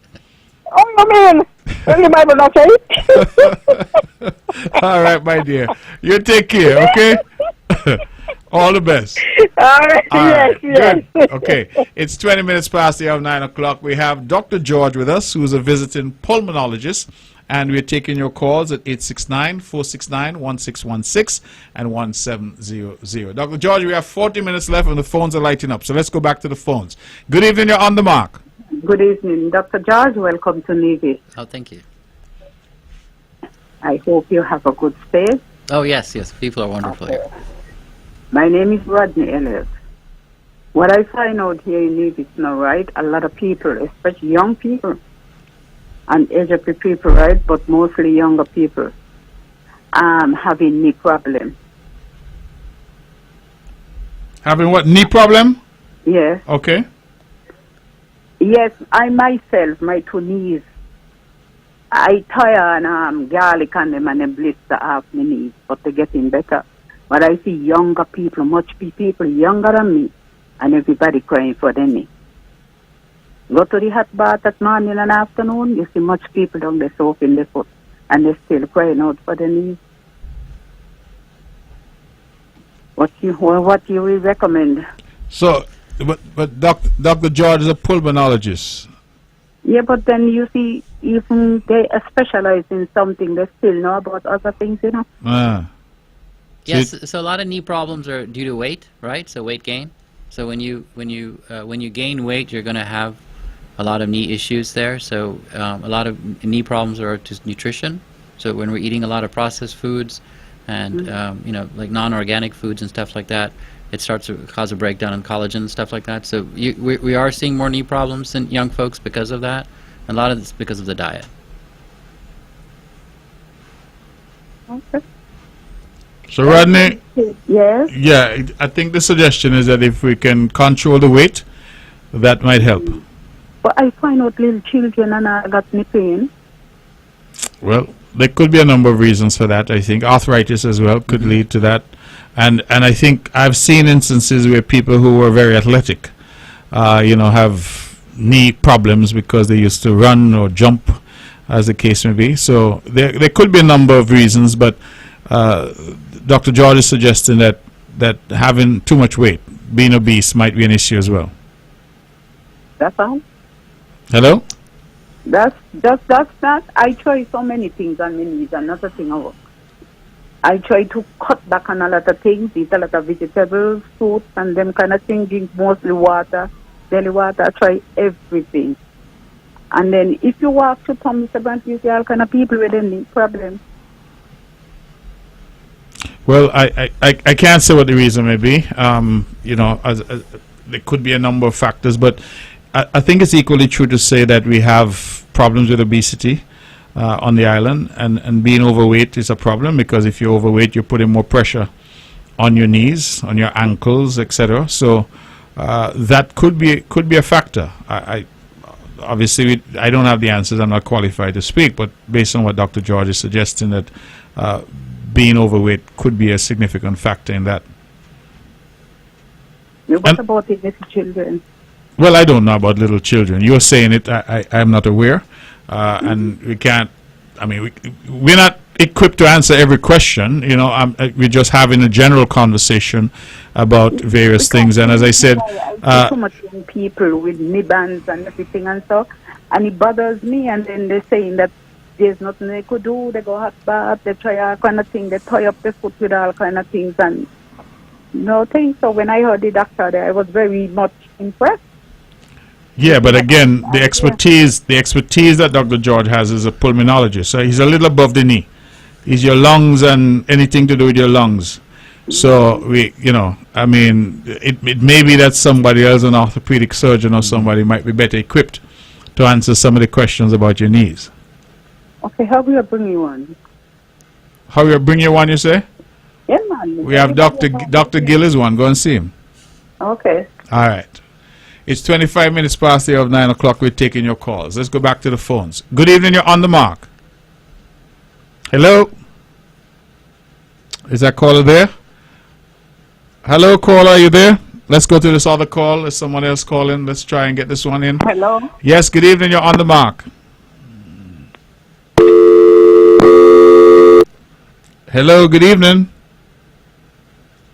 Okay, caller, could you please call back in? 869-469-1616. Let's try again. Good evening, you're on the mark. Hello? Good night, Mark. Yes, you're on the air. Go ahead. Good night, Dr. George. How are you? Good program. Thank you. When you sleep and you get to go bathroom and you got problem falling back asleep, what can cause that? I will listen off you. You got a question, Dr. No, George? so say it again. So he says when you're sleeping and you get up to use the bathroom, okay, and then you're having problems getting back to sleep, falling back asleep, what can cause it? Oh, it's a great question. So about 48% of sleep apnea patients have nocturia, which means going to the bathroom at nighttime. So what happens is when you're sleeping, if you have sleep apnea or you're snoring, you're actually pushing down on your bladder, and so people wake up to go to the bathroom. And so that whole process of the feeling to go to the bathroom or actually having to urinate is because of pressure on the bladder. So when you go to the bathroom and come back, you know, you're laying down again, and so that gravity is closing that airway, so you're having a hard time going to sleep. So, and in fact, what you're doing is you're developing insomnia. So this poor rhythm and people always say that I go to the bathroom a lot of times. Some people have urologic issues, where they have a bladder issue and they go, but about half the patients who have sleep apnea do have a urination issue. And so, and that's normal, but again, that's a sign of sleep apnea. Okay. We have the phones are still lighting up, so Doc, bear with us. We're taking as many calls as we can. Good evening, you're on the mark. Mr. Brantley, Mr. Hall. Yes. I would suggest to Rodney to get some black castor oil and massage the knee in the morning and at night before you go to bed. Castor oil, you say? Yeah, and massage the knee. Listen, if it don't work, I'm not going to jail with you, because if you're giving bad advice to Rodney. You know Rodney? I know, no. But you see, like, people have these knee problems, but nobody ever massaged the knee. You know what I'm saying? She doesn't have to use castor oil, So anything to massage the knee? You don't use baby oil. Do it yourself. Okay. You can use baby oil or coconut oil. Use some kind of oil and massage your knee before you go to bed. All right. And then when you get up in the morning, massage it again to warm up the muscle and it'll help you walk. All right. So, Rodney, you're hearing advice from Dr. Hull? No. Is that Dr. Hull? No, at the doctor. Just well done. All right. Okay, good night. Mr. Okay, Brantley. thanks a lot. Thanks a lot. Let's go back to the phones. We're taking your calls. Good evening. You're on the mark. Yes, Premier Brantley. Yes. Yeah, me go ask two questions you have to recognize it's difficult to get in, right? So, the first one, okay, let me just do one little quick, me got any problem, same way, but sometimes it's good to take my x-ray, because, they use a remedy and so, but now me go is that one bone curve not in it, so you got certain time when it rub. So sometimes more extra good. Okay? That's just one little advice. Pertaining to stress. Stress. Stress, yeah. How would that day would work? Because sometimes somebody even just there's a stick and stone break bones, but words do no harm. But nothing go so. Cause sometimes just one little word from somebody, you touch your can, and it stress you. Right. So that's the job. How people taking on like what people say and stress out themselves, how energy, flow to the brain and so forth. That's one question. You get that? Yeah, I hear you. Go ahead. Right. And the next one is one comfortable rest is very very important. Yes. But what happen now when you know what take one comfortable rest, but your neighbor got some systems outside on the other side and disturb you? How that they work out? Okay. You get that? Yeah, I get it. Okay then. All right. Right. So, Dr. George, this is an interesting show. All right. So he brought up a good point there. So he brought up some topics of, I heard, stress and anxiety. So I'll speak on that part. So anxiety and stress and depression are very much related to sleep apnea. So a lot of times, a lot of patients are on multiple psych medications, are on antidepressants.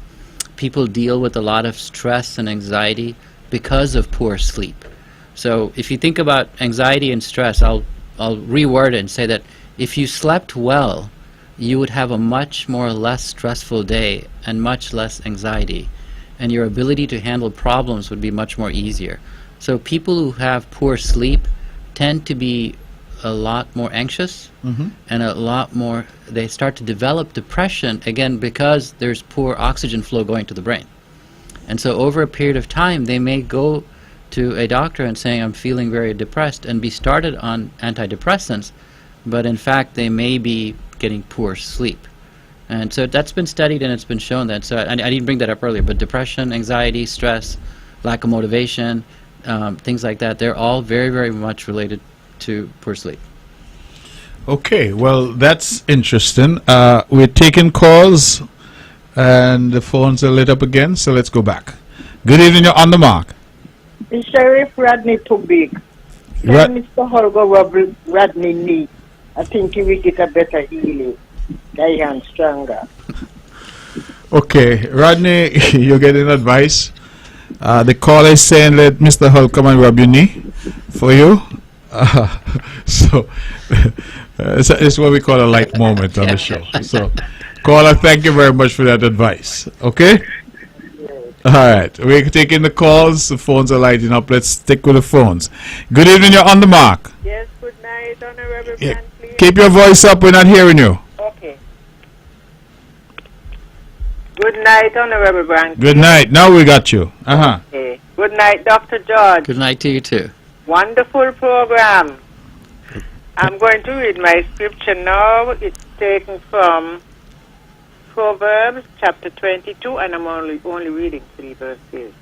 A good name is rather to be chosen than great riches, and loving favor rather than silver and gold. The rich and poor meet together. The Lord is the maker of them all. A prudent man foreseeth the evil and hideth himself, but the simple pass on and are punished. May God add his richest blessings to the reading of his word. Good night and God bless. Lovely program. Thank you, ma'am. Okay? Thank you very much. Okay, then. All right, we're sticking with the phones and taking some calls. Good evening, caller, you're on the mark. Good night, Honorable, and good night to the doc. Good night. I would like to ask the doc this question: if too much of sleep, if it is bad for your body. Is too much sleep bad for you? Yeah. Yeah. That's what I want to know, because right now, which I am saying, a lot of people is getting a lot of stroke, and what causing this type of stroke these days? If it's less sleep and no sleep at all. Thank you. So, Doc, that's a good question, because I think for the night we've been focused on you trying to get enough sleep. This caller is asking if you get too much sleep, is that a problem? It's a good question. So too much sleep is usually you trying to catch up on sleep because you're getting poor sleep. So if a person is sleeping all the time, 9 to 10 hours, and they're not taking any sedations or any medications and stuff like that, they probably need to get a sleep study because their body's trying to catch up. They're constantly tired. That's the best way to say it. So you're, this is why in the U.S. we actually have now truck drivers have to get a sleep study and get screened because they are falling asleep at the wheel because they have sleep apnea, right? And they're driving, a multi-ton machine and stuff. So too much sleep is usually a sign that you're too tired, and you're needing sleep and you're trying to catch up on sleep. So you really want to think of it that way. Interesting. Ladies and gentlemen, we have 25 minutes left. We're going to take as many calls as we can for Dr. George, our very special guest. And for those of you who are just tuning in, we've had a fascinating program thus far this evening where we are discussing healthcare broadly, but we're also looking at pulmonary issues.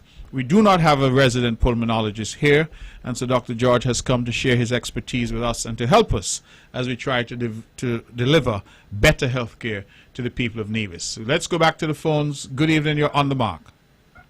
Mark, good evening. Good evening. Mark, when you have the pain... If you move away from your phone, from the computer or the radio, we're getting an echo.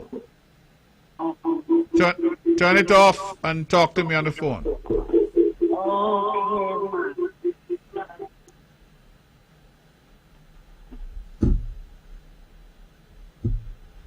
Hello? Yes, Mark. Okay, good. We're hearing you good now. A pain. Bottom. What you said? A pain under your foot bottom. Whenever you're walking, you can't walk. Your foot bottom paining you terrible. When you say foot bottom, you mean your sole of your foot? Yes. So when you say sole of your foot, when you say foot bottom? Okay, Mark. Okay, go ahead. Yeah, your sole of your foot. It's paining you. Yes. And Mark, I do a lot of x-ray and thing, and it shows nothing. But I go in at the aspirin and just rub it with castor oil and all things, but this foot, the foot bottom, at the bottom of my foot, the sole, pain in me badly. So when you walk, you have the pain? Yes. If you're not walking, you're just sitting, the pain is still there? No. Okay. So it's when you put your weight on it? Yeah, you get up on your walk. Okay. And this foot can start to hurt. You jump and you sit down, this foot relax. Okay. But the minute you start to walk, the foot ready for. So have you seen your doctor about it? Mark, I see too much doctor. I see a lot of doctor concerning this foot. Okay, so Dr. George's caller is saying that she's having pain on the sole of her feet, and that whenever she gets up or tries to walk, the pain is quite acute. I have no idea what could be causing that. So yeah, so there are a lot of different things that could be causing foot pain, right? So it could be musculoskeletal, like it could be tendons. It could be weight, again, it could be the balance of your foot. So usually you're seeing like a foot doctor, orthopedics doctor, or podiatrist to look at it and make sure. And also sometimes it can be the nerves that, you know, you're compressing the nerves.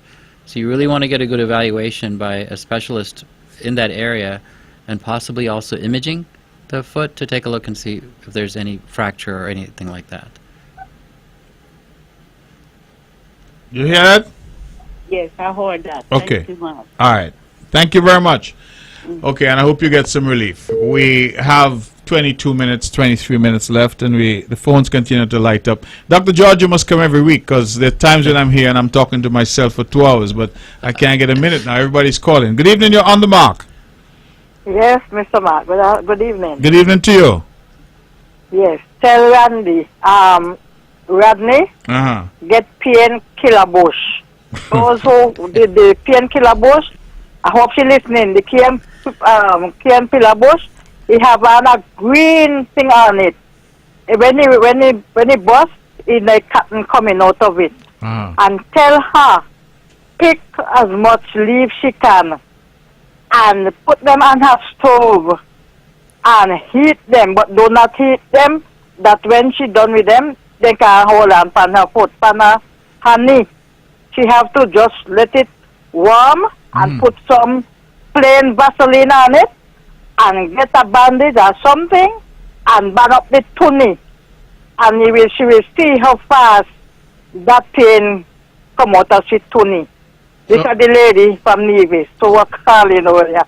And this is a good thing because I had pain in my knee too. And I use those bush. And let me tell you, I don't have another pain again. The pain gone? That's right. Okay. All right, where's the bush name? Use that painkiller bush. Painkiller bush. Yes, it have a green thing on it, like a ball. Like a fruit, like a fruit. So, are you know? It bust open in like a cotton. Oh, you know we have that bush in Nevis. Out of it. Maybe that's a statia bush. Maybe that's a statia bush. No. They wait up on Nevis. They have it in Nevis? Okay. That's right. They have it right there. Okay. She got a broad leaf. A broad leaf. Okay. With a white, with a green thing like a fruit. And when they open, it fly out like a cotton, the cotton trees. Remember the cotton trees have things that when them done come in, they fly all over the place? Right. Well, something like that coming out of it. Okay. So you're saying it's a broad green leaf. Yes, it's a broad green leaf. Okay. All right. Painkiller bush. Okay, we got you. Thank you very much. You're welcome. Appreciate that. So we have 20 minutes. So one topic that's been brought up to me a couple of times by patients here is the Sahara Desert. Sahara dust. The dust, that comes off, and just how it affects the pulmonary system and stuff. So that's an interesting topic because, you know, we don't see that much. We saw it come up into Florida a little bit, and you can see when the rain came, some of the brown material that's landing on the cars. But that does affect people's breathing, and it's harder to clear that out. And it causes a lot of people sinus issues and a lot of irritation in the eyes and stuff. And that's something, you know, you can use like a nebulizer machine to kind of clear that out, and also avoiding that exposure. The other thing also that was brought up a little bit was also sawgrassum. Sorry about that. And sawgrassum is the biome that's in the ocean that in some places it gets cleaned up, in some places it stays there longer. And that breakdown of that biome, it starts to cause a lot of vapor. So a lot of people breathing that also has caused issues. We've noticed here that there have been some complaints and stuff like that. So just a few things like that. It's different in different areas, like geo issues, and then also the different types of how do you say? You have a different type of plant material here that causes allergies and stuff like that, but also open pit fires. So open pit fires, a lot of people have a lot of open pit fires. That fumes itself also tends to kind of get into the air a little bit and can cause a lot of asthma flares and stuff, especially in the heat and the humidity during the season. Okay, thank you very much for that. And the phones keep going. So let's go back to the phones. Okay, we missed that caller. Yeah, we missed that caller. Caller, please call back in. 469-1616 and 1700. Now, Dr. George, in case you're wondering, we have a lot of what I would call traditional medicine here, where people use, you hear the lady talk about a painkiller bush, the soursop bush, soursop leaves. You have all of that people say have certain properties and certain values. So that's something that exists sort of side by side with what I would call the modern medicine. You know what I think the language is traditional medicine side by side with modern medicine. So let's go back to the phones and take some calls. Good evening. Okay. Let's try this other number then. Good evening, caller. You're on the mark. Good evening, Mark. Good evening to you. Good evening to Dr. George. Good evening. Excellent program tonight. I just want to give Honorable Rodney Elliott a message. She knows exactly what she needs to take care of that problem, and it's not medication. I would like to share with the listening audience something that has worked for me for years, and that's Vicks Vapor Rub. I have 2 ankles that I suffered injuries in some years ago, and I rub my ankles and my feet every night. An old lady gave me this remedy some years ago, and I put on my socks before going to bed, and I wake up, I have no pain in my feet at all. So that works for me. Vicks Vapor Rub, try it, guys. Dr. George. Yes. I've been waiting to talk to somebody like you for a long time. I have a son who has sleep apnea. It started out when he was much younger, and back then it was suggested that, well, back then I had never heard of sleep apnea. That's not what it was called back then, but he had problems with breathing, and he ended up having surgery, and his adenoids were taken out, and it did get better, but as he's gotten older, it started again. He does late nights. He's a musician, overweight. Recently, he has been going to the gym and is doing a lot better. But it's very, very frightening to watch someone struggling through breathing, through sleep.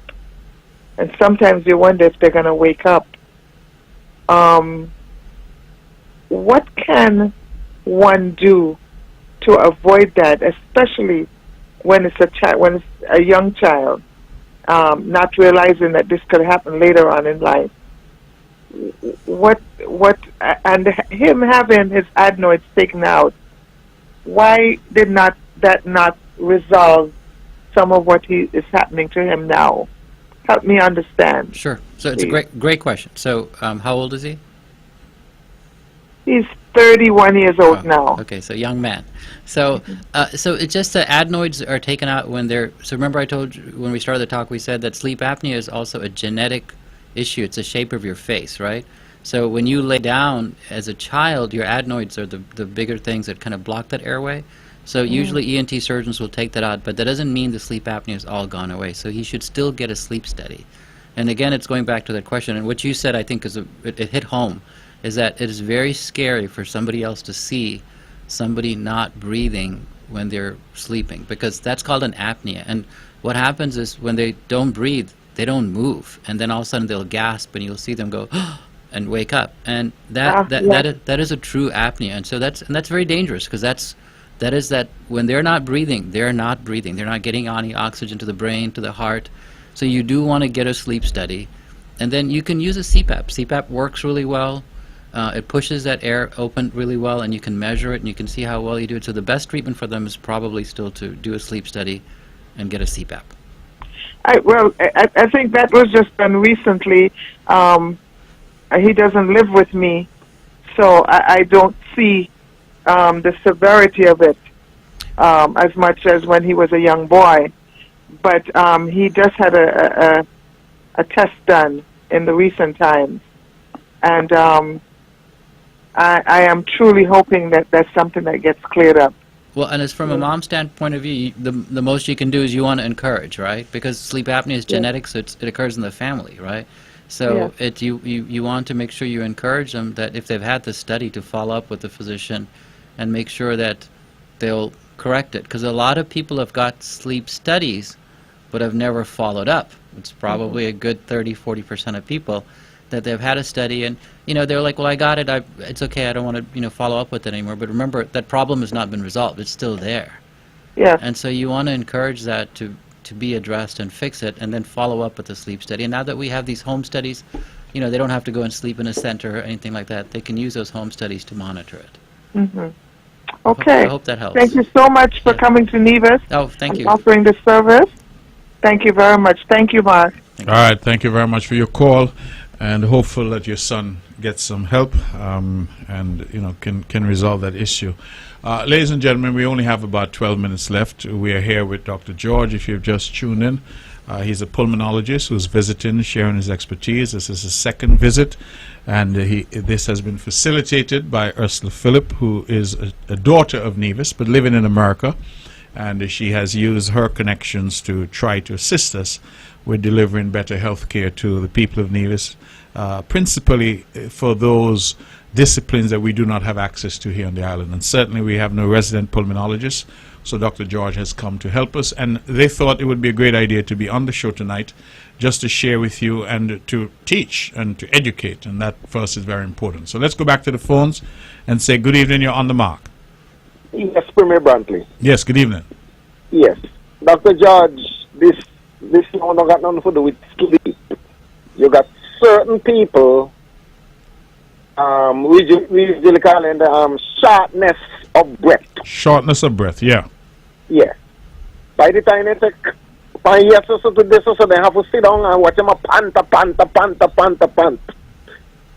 Give me a little suggestion on a little quick remedy for that. Okay, Doc, yeah, go ahead. You finish? Oh, yeah, that's it. Yeah. Okay, so Doc, what the caller is saying is some people have shortness of breath, and just to take a short walk, they're panting and have to sit. And so he's asking, perhaps what causes that and what can people do who have that? Yeah, so from our end, from a pulmonologist standpoint, if you had shortness of breath, if we saw you, we would do it's called a spirometry. We would do a breathing test to see how well your air flows. Because remember, shortness of breath can come from a lot of places. You can have a bad heart, and you can have shortness of breath. You can have a bad lung and have shortness of breath. You can be deconditioned and just not exercise. We'll develop shortness of breath. And you can also have neurologic symptoms. So you want to really speak, let's say you came to a pulmonologist and you said you had shortness of breath. So we can kind of go through those steps and evaluate you and make sure that we put you in the right direction to make sure that's treated. So some people it's cardiac, so it's a 50-50 which way to go, but you definitely want to be seen by somebody because it is a symptom that needs to be corrected. So you're saying that if you have heart disease, that can cause shortness of breath? Yep, like so a heart failure patient, okay, they get shortness of breath. A person who has bad asthma that's not controlled has shortness of breath. A smoker who smokes a lot, they'll have shortness of breath. A person who just doesn't exercise, if you don't use it, you lose it, you'll get shortness of breath. And so you don't want to push yourself where you'll say, I'm just going to push, and panting, because you could pass out. So you want to really get that evaluated, especially if you're saying, I have shortness of breath and I can't walk, and I have to stop. That's the best way to do it. And the shortness of breath is really symptomatic of your body not getting enough oxygen, I assume? Yes, but the reason for it could be a lot of different factors. Things. Yes. Okay. Let's go back to the phones. Good evening, caller. You're on the mark. Good evening. Can I ask a question? Of course. Is there anyone could come and see see the doctor at the hospital. Yes, so the question is, can anyone pop in and see you at the hospital? You're there from 1 o'clock tomorrow, you say? Yes, you're Okay. more than welcome to come. Uh, At the Alexander Hospital. And what is the fee? What is the fee? Yes. It's free from my standpoint. Just please come, we'll The see fee you. is FREE. Thank you. That's a good fee? Yes, thank you. Okay, very 'cause much. you can't get no lower than that. Thank you. All right. Dr. George, a question came in. I've been checking my phone, and some people are asking questions there. But one of the questions someone asks is, how long will you be on island? And you know, what's the period of time that you'll be available to see people? Sure. So my coordinator is Miss Ursula Phillip. and what we have done, what we have tried to do is, you know, and it's not to be a one and done. It's we wanted to create a sustainability picture, because it's what Premier Brantley was saying. Is like, how do you you know, give access to people? Well, the first thing is to show presence, right? We have a busy practice in Atlanta, but we're coordinating it so that we can make a systematic approach to come here at least 3 times a year easily. And then we're working with the hospital so that, you know, we see patients there and hopefully have a telehealth system in place so that we can actually use telehealth to see the patients and follow up. And on this trip, how much time are you here for on this trip? So we're going back Sunday, but we're going to see patients Thursday, Friday, and Saturday. Okay. All right. So you're leaving on Sunday. You're not going to get the Mango Festival, the last I'm going to bit. catch a tail end, or the beginning of it. The beginning of the Mango Festival. Okay, good. Well, you were born in Africa. You're from an Indian household, so you're clearly very familiar with mango. Yes, very much. Okay. My mom used to make mango pickles. So. Okay, mango pickle. That's interesting. All right. So, ladies and gentlemen, we only have about 8 minutes left on this show. Again, for those who have missed it or missed portions of it, it has been an excellent show. Lots of education. I learned quite a bit tonight of the importance of getting a good night's sleep, getting proper sleep, and that not getting proper sleep can lead to a lot of problems. And the lesson I think that I'm certainly taking away is that snoring is not a sign that you're getting good sleep. Snoring is in fact suggesting that you have a problem. Let's go back to the phones, Doc, and take this call. Good evening, you're on the mark. Yes. Dr. George usually run up to the States, and he got certain time when they call pollen. You familiar with the term there? When pollen, yes. Them? Pollen. Yeah, pollen. Right. And then you will see a lot of people start sneeze and do all kind of stuff, and then now Benadryl. Benadryl are one of the biggest medication there. And me hear you say that Benadryl now can cause dementia and so forth. So what will be your advice now to them people so that when this problem comes, them addicted to this Benadryl, you got one remedy now that they can come off? That's one question. And then number 2 is like, if the bank right, you know, for take away your car and your house and so on, you have to stress yourself. Which one you prefer? Which one you give one advice to do? Don't worry, be happy. Okay then. What kind you get that, Mark? Listen, what kind of question you asking the doctor? The bank writes you to take your house and car. What do I have to do with the doc? No. Stress. Well, the best thing to do is pay the bank so you don't have to. But you not got. That's why them take on guy. You not got the money. That's why you not got the money. Okay then. So let's talk about the pollen. So he's saying that pollen, I guess people who maybe have an allergy would take Benadryl. Yeah. And you said that Benadryl may not be good for you. Yeah, So Benadryl is definitely not good for long term. If you have an allergic reaction and you need to take Benadryl for a few days, it's fine. But you should use something else like Zyrtec or Allegra during the pollen season. The other easy thing to do is the good old-fashioned neti pot, the sinus rinses. They have the saline rinse to actually rinse the pollen out. So you can use antihistamines, but Benadryl for sure, do not use it. The problem is that Benadryl is generic, so it's sold under so many different kind of names, but it's been shown to cause long-term dementia, so definitely don't want to use it. let's take this call. We have 5 minutes left. Good evening, caller. Please be patient. You can call back in. We're trying certainly to get maybe 1, maybe 2 calls left in the 5 minutes that we have. left with Dr. George. So if you want to call, 469-1616, 469-1700. Those are the two numbers here at Vaughan Radio. This show, Dr. George, is rebroadcast on this station tomorrow at 1 p.m. So some people who may not have got it or got it all, they can get it again tomorrow. Let's go back to the phones. Good evening, you're on the mark. Yes, good evening. Good evening. Yes, good evening. Just a quick thing. The lady who called in about the pain with the sole of the feet, I could just give her a little advice. She could try lime. I just a quick thing. I used to have the itch on the sole of my feet. It would itch me, and then I would scratch it. And on scratching it, it would hurt. I would get a bump, and the bump would hurt so much so that I would have to keep hopping. And I keep thinking, what can I do to this foot? What is really happening? And then I remember my mom used to rub her feet with lime. I never asked her why. I never knew the reason why. But it ran in my mind, and I tried it. One night when I was going to bed, I bathed, and I put a towel to the bottom of the bed. I cut the lime, and I rubbed my feet with the lime. And, I never had that pain again. To be honest, I never really went to the doctor or anything, but I tried the lime just because I remember my mom used to do it.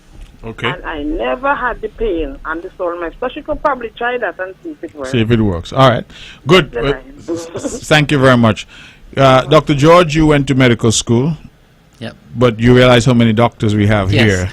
Because we, as I said, we have traditional medicine, so to speak. And as this caller said, her mother used to do something. She's not quite sure, but she did it. It worked.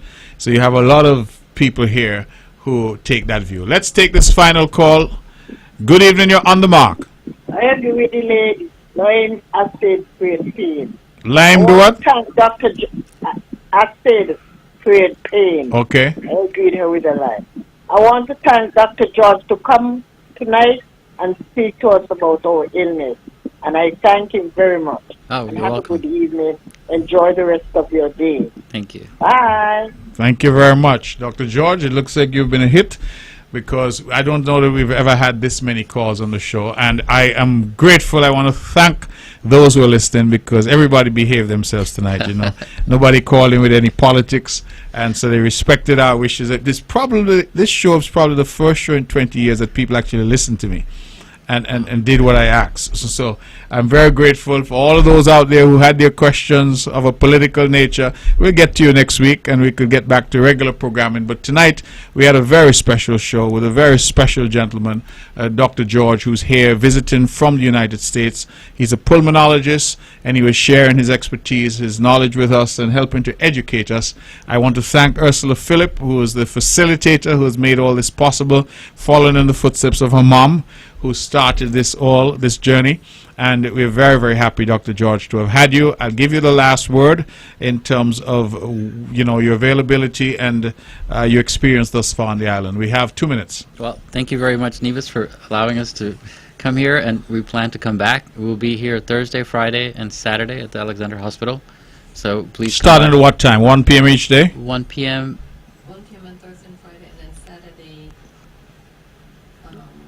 evening from 9 to 2. 1 p.m. Thursday and Friday, and then Saturday from 9 to 2.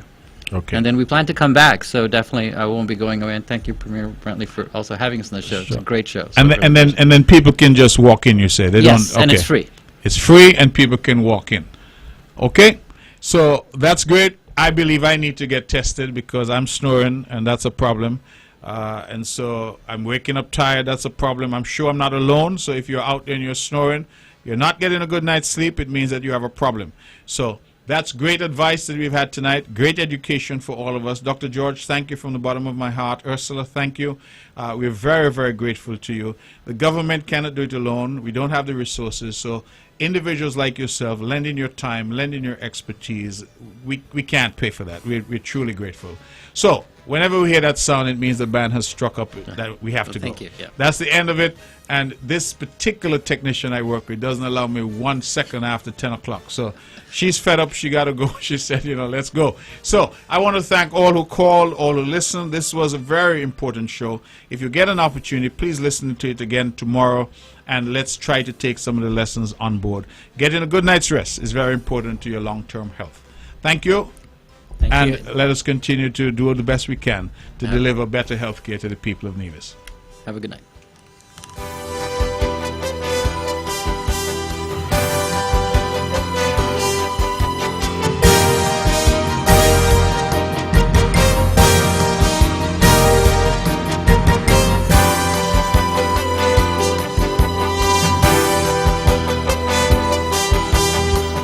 The views and opinions expressed on the preceding program were solely those of the participants and do not necessarily reflect the views of the Nevis Broadcasting Company Limited or its advertisers.